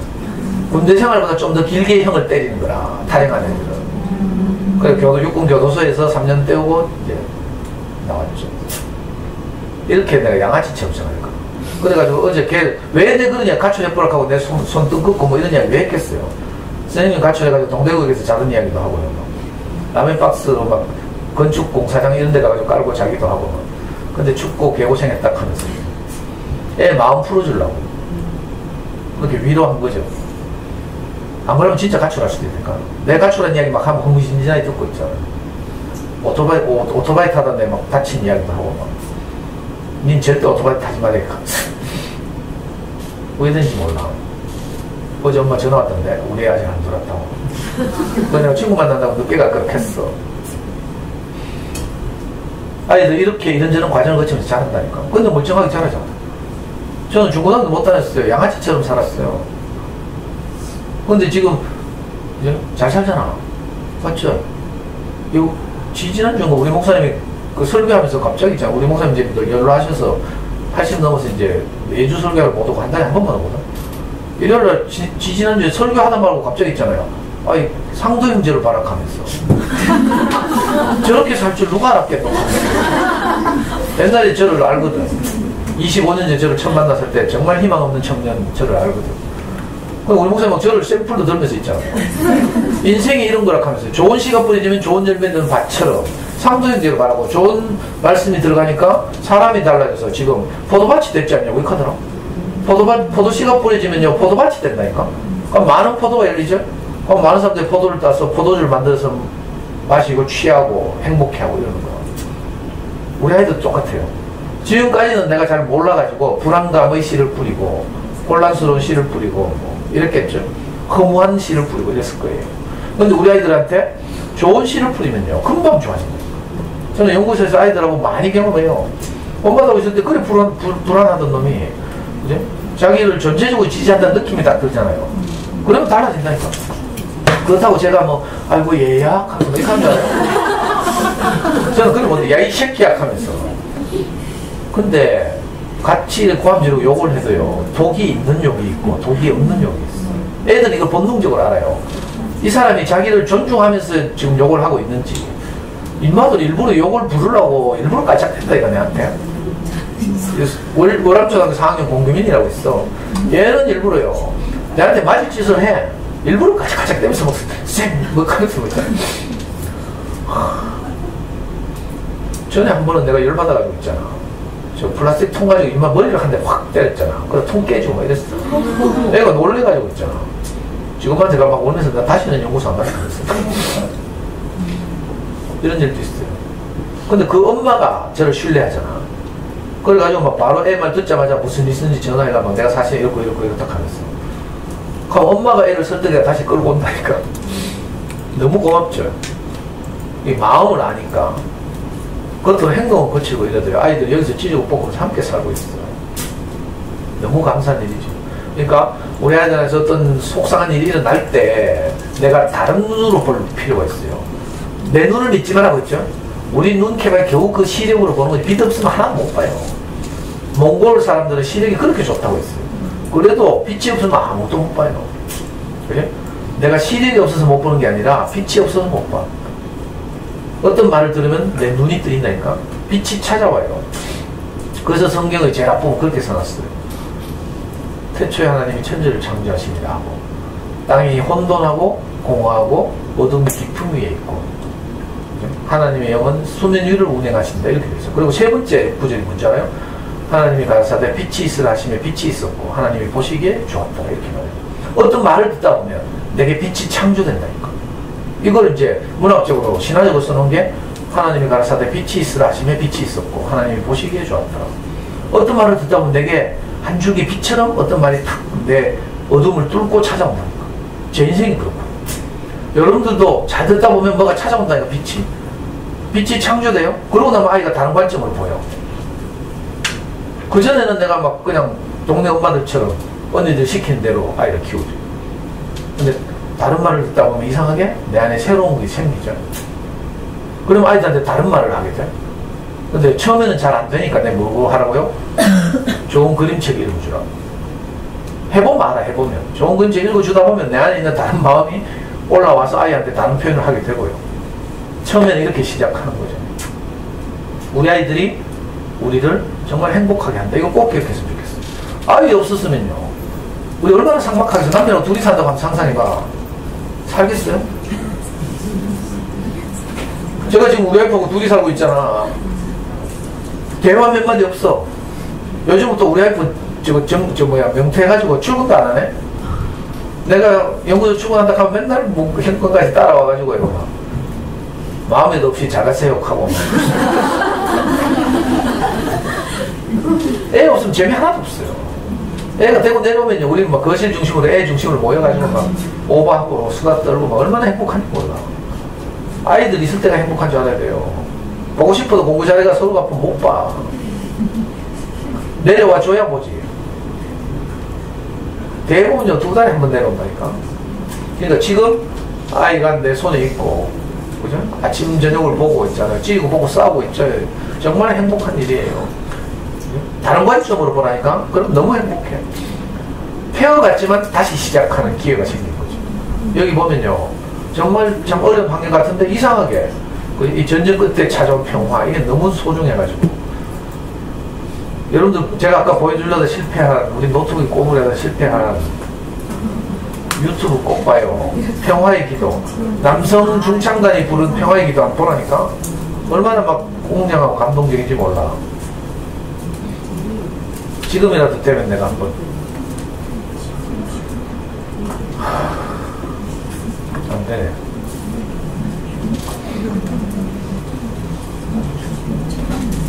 아까 저 엄마 진짜 고맙네. USB로 담아오겠다고 자꾸 집에 가서. 성격 급한가 봐. 그 USB 들어가는 소리 듣는 순간 내가 바로 받아왔지.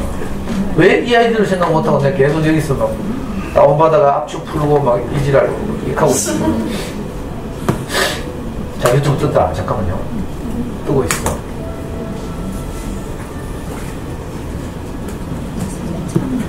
그 노래 알죠? 주여 나를 평화의 도로.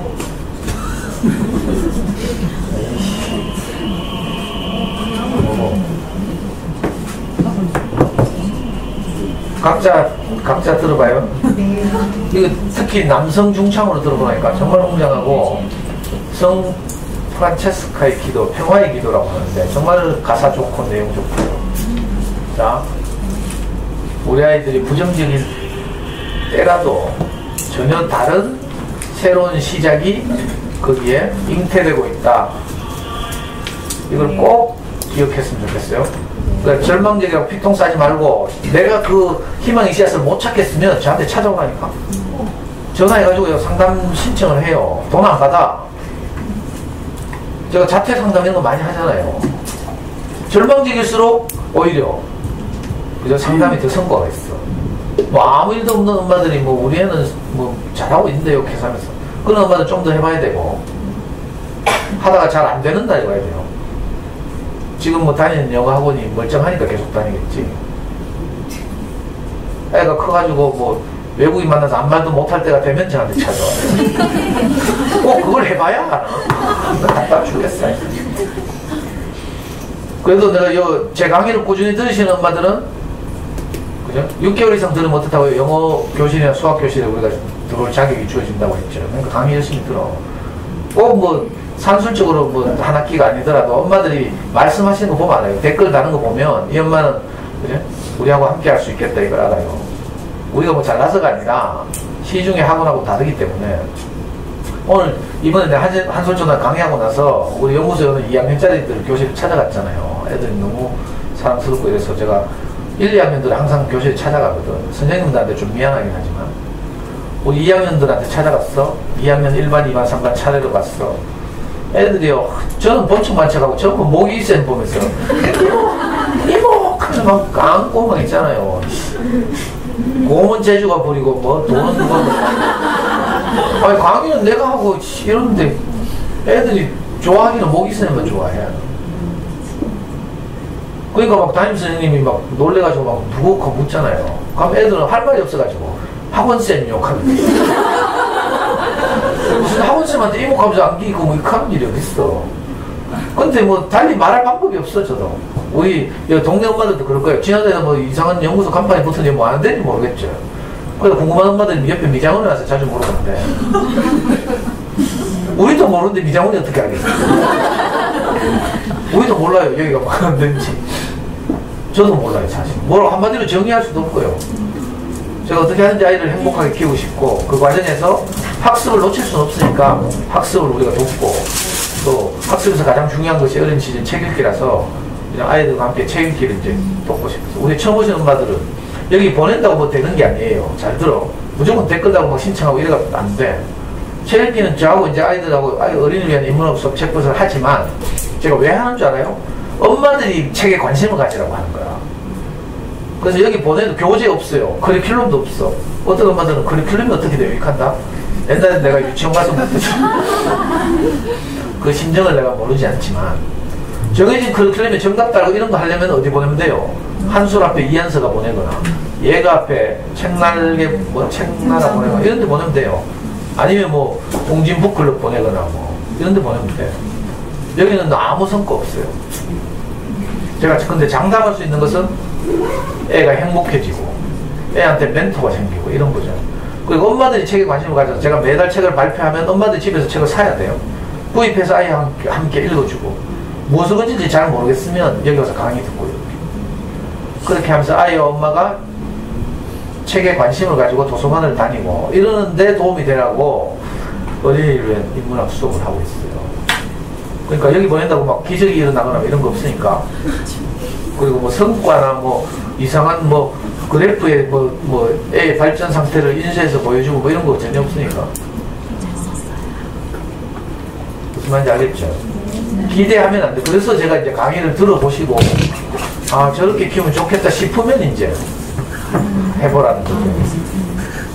무엇보다 중요한 건 엄마가 우리 아이들과 함께 어디 도서관을 다니면서 행복하게 지내는 것, 이게 중요하다. 일상에서 지금 우리가 당연하다고 생각하는 일상에서 감사를 찾아내고 행복을 찾아내거든요.